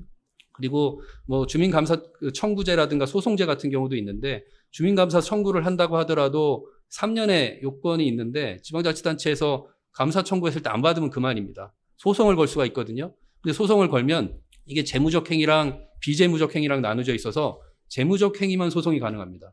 그러니까 직접민주제도가 갖고 있는 한계가 굉장히 크고요. 그래서 그것을 보완하기 위해서 어떤 직접민주제도가 갖고 있는 한계도 수기성이 또 떨어진다는 게 있어서 수기제도를 또 만들었더니 수기제도는 공론적 과정에서 여러 가지 갈등뿐만 아니라 상당한 전문성도 요구하고 돈도 필요합니다. 공론적 여론조사 하나 한다 하더라도 돈이 상당히 많이 듭니다. 그리고 만약에 수기 과정에서 정책 결정이 일어난다고 하더라도 그것이 구속적으로 어떤 정책이 받아들여야 될 의무가 없습니다. 그럼 결국은 우리가 어떤 대안적 민주제도들을 더 발굴해야 되고 그 과정 속에서 나온 것이 저는 이제 풀뿌리 민주제도라고 생각을 하는데 풀뿌리 민주제도는 마을 공동체를 중심으로 사회적으로 우리가 심리적으로 굉장히 거리감이 가까운 사람들이 모여있는 장소가 이루어지는 곳이 저는 공동체라고 생각을 하고, 그 공동체를 만들어가기 위한 측면이 저는 이제 그거의 주축 조직이 주민자치회라고 생각을 하는 거죠. 그래서 주민자치회를 중심으로 한 공동체의 활성화는 어떻게 보면 기존에 있던 직접민주제도와 수기민주제도가 갖고 있는 여러 가지 한계점들을 보완하는 그러한 측면에서 수기성과 직접민주주의의 어떤 제도적 공간으로서 활용될 수 있다라고 말씀을 드릴 수 있을 것 같고요. 마을계획을 통해서 수기제도가 이루어지고 주민총회를 통해서 직접민주제도가 이루어질 수 있는 장이기 때문에 민주적인 학습을 충분히 할 수 있는 장이 저는 마을민주주의라고 좀 생각을 하고 있습니다. 그러한 측면에서 어떻게 보면 읍면동의 기능이 굉장히 약하기 때문에 우리나라 현실에서는 읍면동당 주민추천제와 이런 제도적 대안을 뭐 만들어내고는 있지만 실질적으로 성공을 하지 못한 지금까지의 그 과정이 있었습니다. 그래서 주민자치회가 열심히 뛰면서 공동체를 촉진시키고 뭐 봉사하고 하다 보면 봉사로 들어오셨다가 이건 내가 하려고 했던 것이 아닌데 해서 후진해서 나가시는 분들이 상당히 많거든요. 그래서 그러한 주민자치의 한계를 받아주기 위한 측면에서의 추천제가 요구되는 상황이라고 좀 보는 거죠. 왜냐하면 우리가 기존에 있었던 그 공모 방식에 의해서 그 단체장이 실질적으로 내부 공모를 통해서 그 읍면동장을 임명을 할 텐데 거의 뭐 짜고 치는 고스톱인 거죠. 그래서 그렇게 임명을 하면 뭐 자기의 고객은 지역 주민이 아니라 시장이나 단체장이 되는 거거든요. 그렇게 되다 보면은 실질적으로 주민자치의 협력 관계에서의 어떠한 행위를 할 수가 없는 것. 그리고 주민자치 프로그램을 위한 그 센터를 운영하는 데 있어서도 그러니까 읍면동장이 문을 빨리 닫아요. 빨리 끝내야 이제 자기들도 퇴근하고 하니까 협력적이지 않다라는 거죠. 그렇다 보니까 이제 읍면동장 주민추천제가 시행됐을 때 나타나는 그 장점은 고객이 주민으로 바뀌었다라는 거예요, 실질적으로. 그렇게 되다 보니까는 여러 가지 이 주민 중심의 행정을 할 수 있게끔 좀 운영을 했지만 한계는 뭐였냐면 읍면동에 기능이 없었다는 겁니다. 그 읍면동 기능전환이 1999년도에 있었고 그때 이제 주민자치 센터가 이제 들어서게 됐는데, 그러니까 읍면동에 있었던 기능을 본청으로 많이 이관을 했고요. 그 시기에 읍면동을 없애려고 했었습니다. 그러나 읍면동에 있는 공무원들의 반발로 인해서 반 정도 남고 반이 남은 공간에서 그 공간을 어떻게 운영할까라고 했던 것이 일본의 커뮤니티 협의회를 벤치마킹해서 들어선 게 그 주민자치 센터예요. 그 센터를 운영하는 것이 이제 주민자치위원회가 됐고, 이게 주민자치 제도 수입에 있어서의 한계점들이 거기서 나타났고, 그러다 보니까 이제 행정체제 개편에 관한 특별법이 만들어지면서 행정체제를 개편하려고 하다 보니까 읍면동을 어떻게 설계할까라고 하다 보니까 주민자치회가 나왔었습니다. 그래서 그 주민자치회를 지속적으로 보완하고 발전시켜 나가는 과정이 지금까지 있었다라고 좀 말씀드릴 수 있을 것 같고요.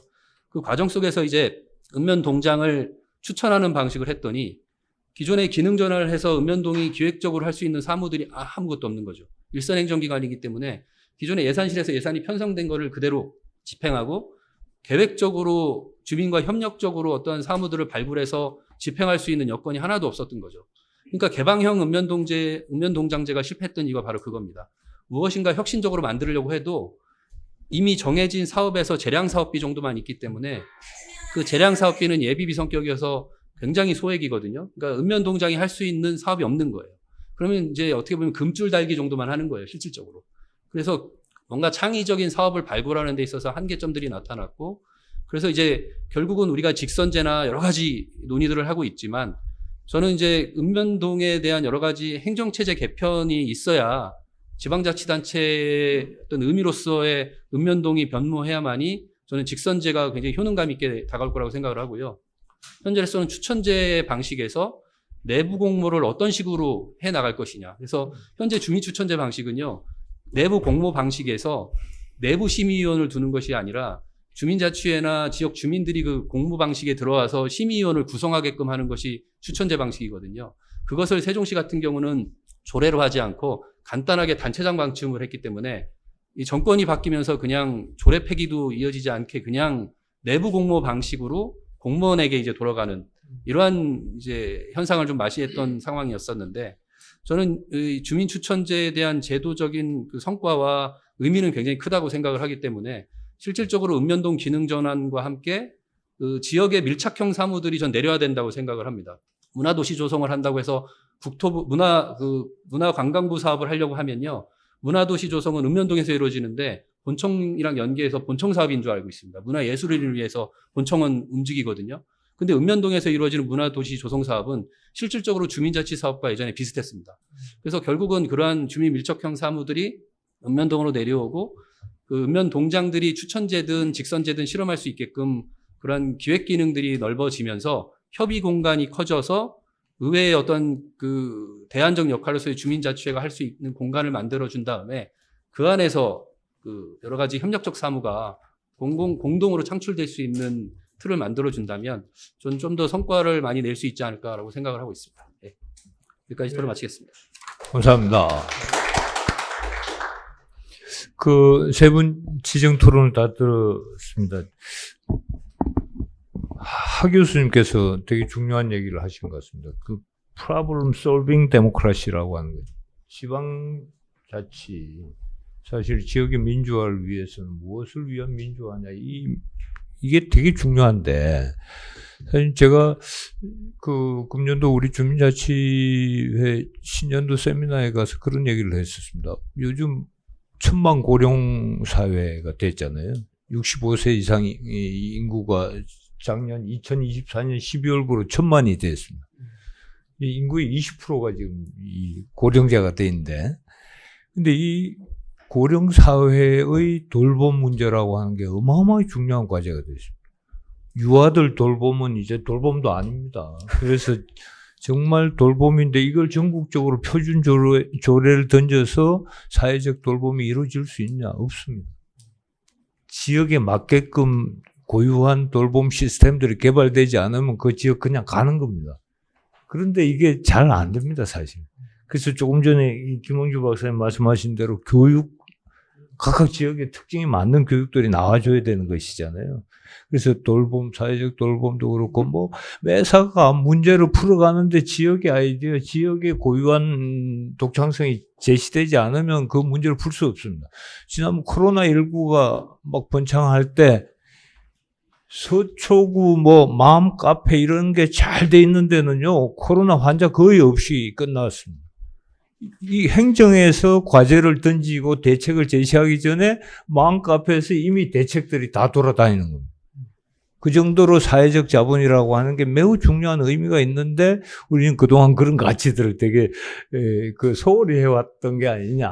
이제야말로 지역의 문제, 특히 지역 소멸 시대에 뭔가 어떻게 지역을 좀 새롭게 창생시킬 수 있느냐라고 하는 문제에서 접근을 해봐야 되겠다.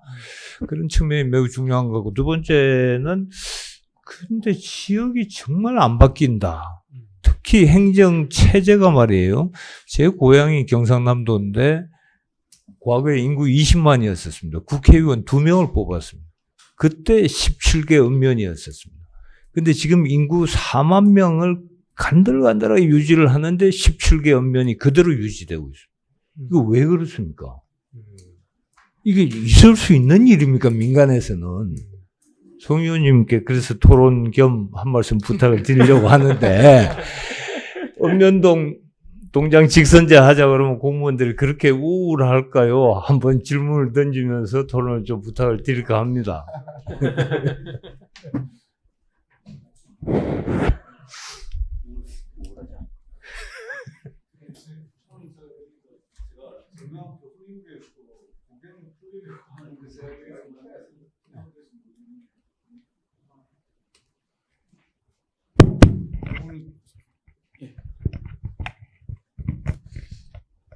교수님들께서 저 주신 말씀 잘 들었고요. 저는 뭐 지금 저 대학원 학생입니다. 학생 차원에서 저 교수님들 주신 의견은 제가 좀 잘 듣고 그렇게 하려고 왔는데, 읍면동 저 주민자치 직선제 같은 경우에 지금 뭐 저희 어떻게 보면 지역 분권하고 가장 맞닿아 있는 부분이라고 생각을 하거든요. 근데 결국에 저희 지역 분권의 가장 큰 저희가 아젠다라고 한다면 중앙 정부의 이제 권한을 이제 지역에 어떻게 내려보낼 건가, 그 부분이 가장 중요한 부분이라고 생각을 하는데, 실질적으로 읍면동장이라고 해서 볼 때 저희가 그거를 행정기관으로 볼 것인가, 아니면 그 정치를 하는 기관으로 볼 것인가, 이걸 나누는 가장 큰 게 이제 거기에 이제 권한을, 정치라는 개념이 이제 권한을 어떻게 배분할 것인가, 그런 거는 그거라고 생각을 하는데, 지금 그 권한이 없다 그러면 과연 그 읍면 동장을 선출직으로 하더라도 과연 지금처럼 그분들이 지금 일을 할 수 있을 건가에 대해 가지고 한번 저희 생각을 해봐야 될 것 같고요.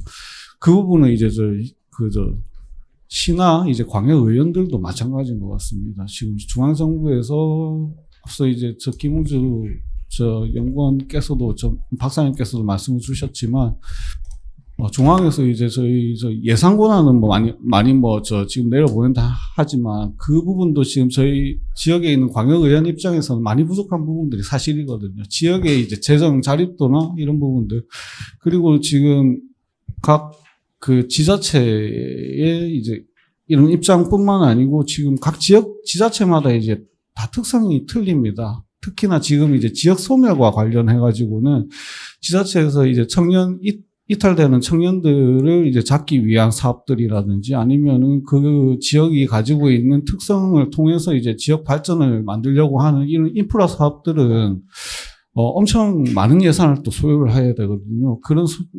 하지만 지금 지자체에서 하는 사업들의 500억 이상 되는 사업들 같은 경우에 중앙에서 이제 중투심을 받아야 되는 입장이고, 그런 이제 행정적인 과정에서 그 기한이 얼마나 최대 10년, 20년씩 이렇게 길어지는 그런 사례들도 있습니다. 그렇기 때문에 그런 권한들도 앞서 하상훈 교수님께서 말씀 주신 것처럼, 프로그램 이제 솔빙 데모크라시 이런 것들 시행하려면은 빠른 의사결정을 지역에서 지역 발전을 위한 사업들을 빠른 의사결정을 통해서 이제 하기 위해서는 지역에 그만큼 권한을 줘야 된다고 생각을 하거든요. 저는 오늘 그런 부분들 좀 인상 깊게 봤고, 신재혁 교수님께서 말씀 주셨던 읍면동장의 이제 선출직으로 이제 그걸 뽑는다 하는 부분도 정말 저희가 좀 논의를 해봐야 되는 부분일 것 같습니다. 예, 그런 차원들하고 이게 좀 다 연결이 되는 것 같아서 오늘 되게 발제를 감명 깊게 들었던 것 같습니다. 예, 감사합니다. 시간이 많이.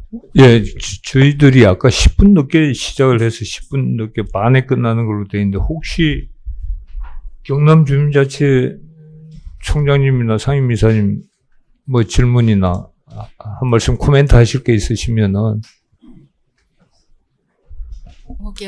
고향이 합천이신가요? 맞으시죠?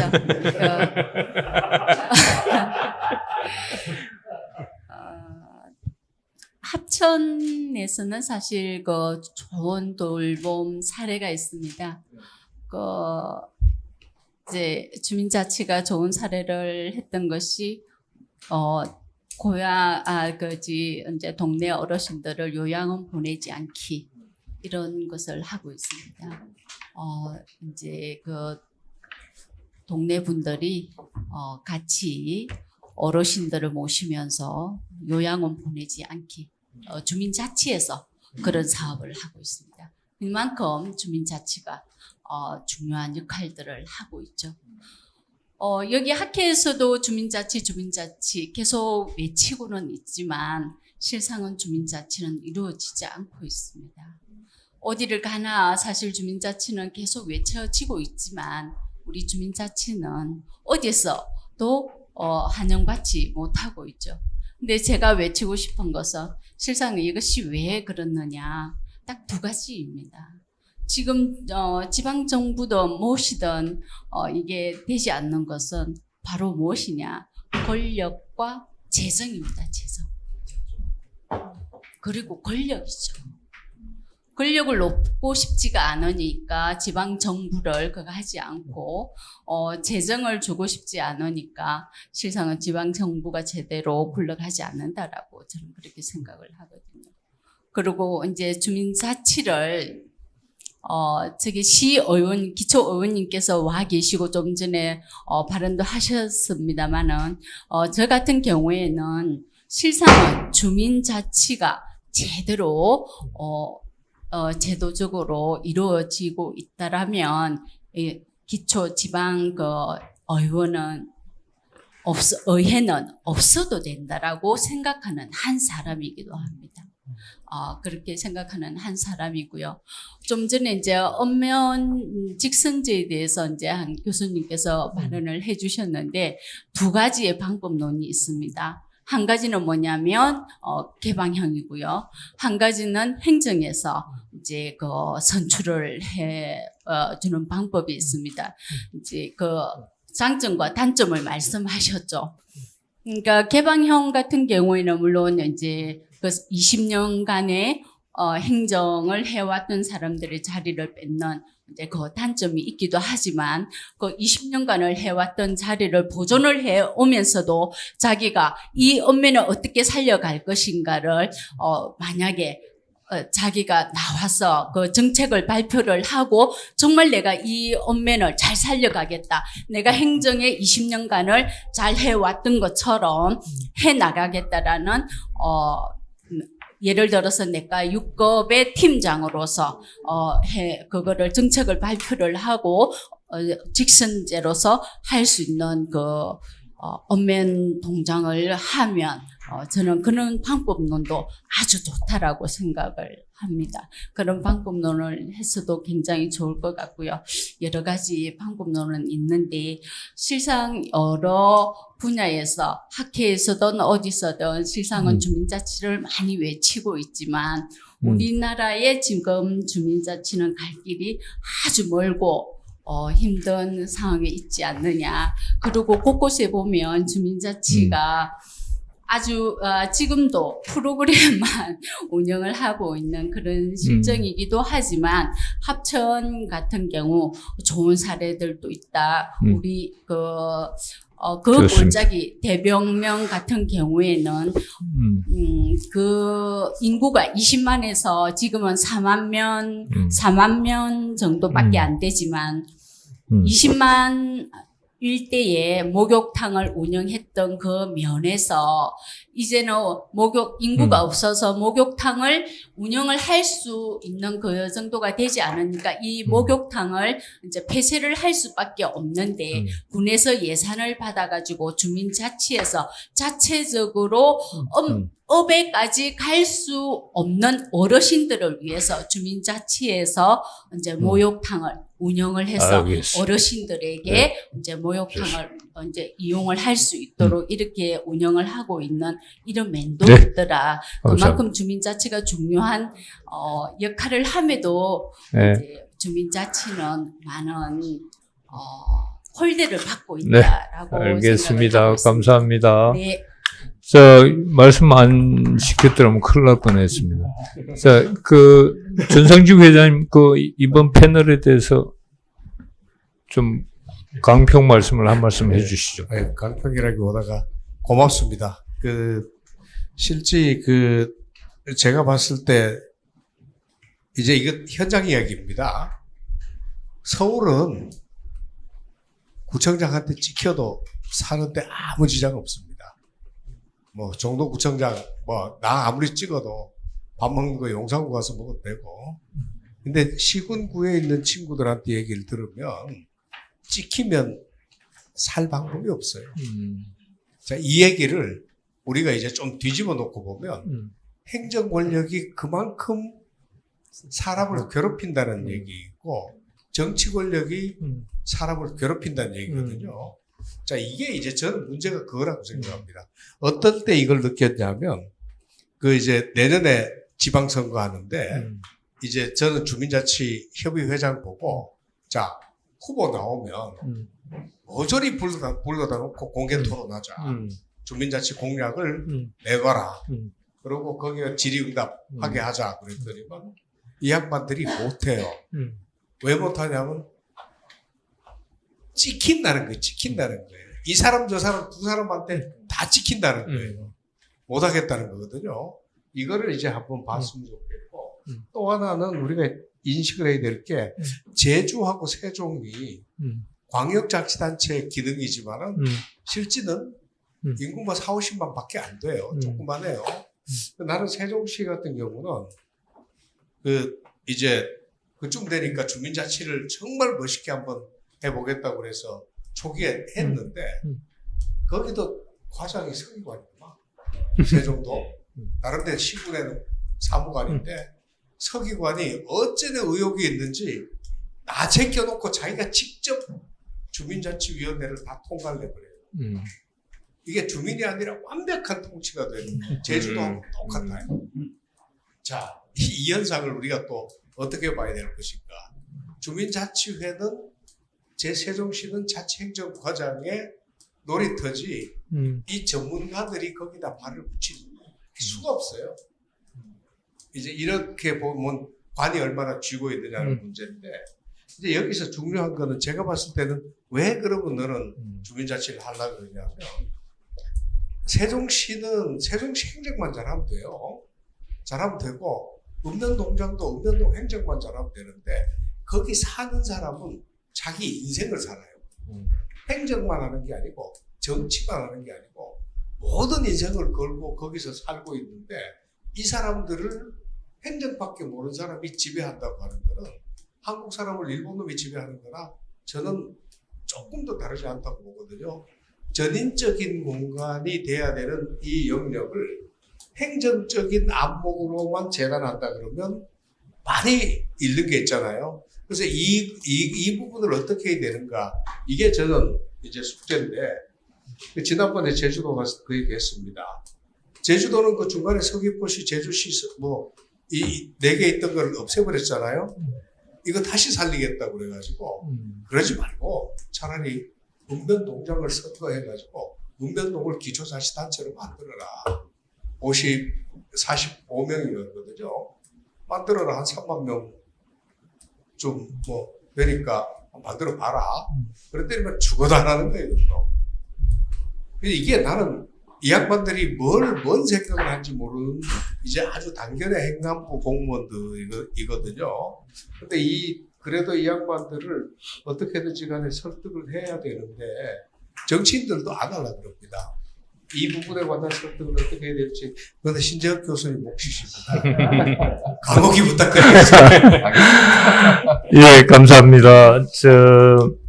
저희 패널이 이제 시간을 마무리해야 될 것 같습니다. 오늘 지방정치라고 하는 새로운 연구 영역을 우리가 한번 제대로 진척을 시켜보자라는 취지에서 이 패널을 만들었고, 이어서 내일 오전에 2번째 패널이 진행이 되는데, 우리 조영호 교수님께서 오늘 몇 가지 아젠다들이 이제 나왔습니다. 지역 정당 등등이 나와 있는데 그 문제를 이어서 토론해 주실 것으로 믿고 이번 패널은 여기서 정리를 하도록 하겠습니다. 오늘 끝까지 자리해 주신 여러분들 대단히 감사합니다. 고맙습니다.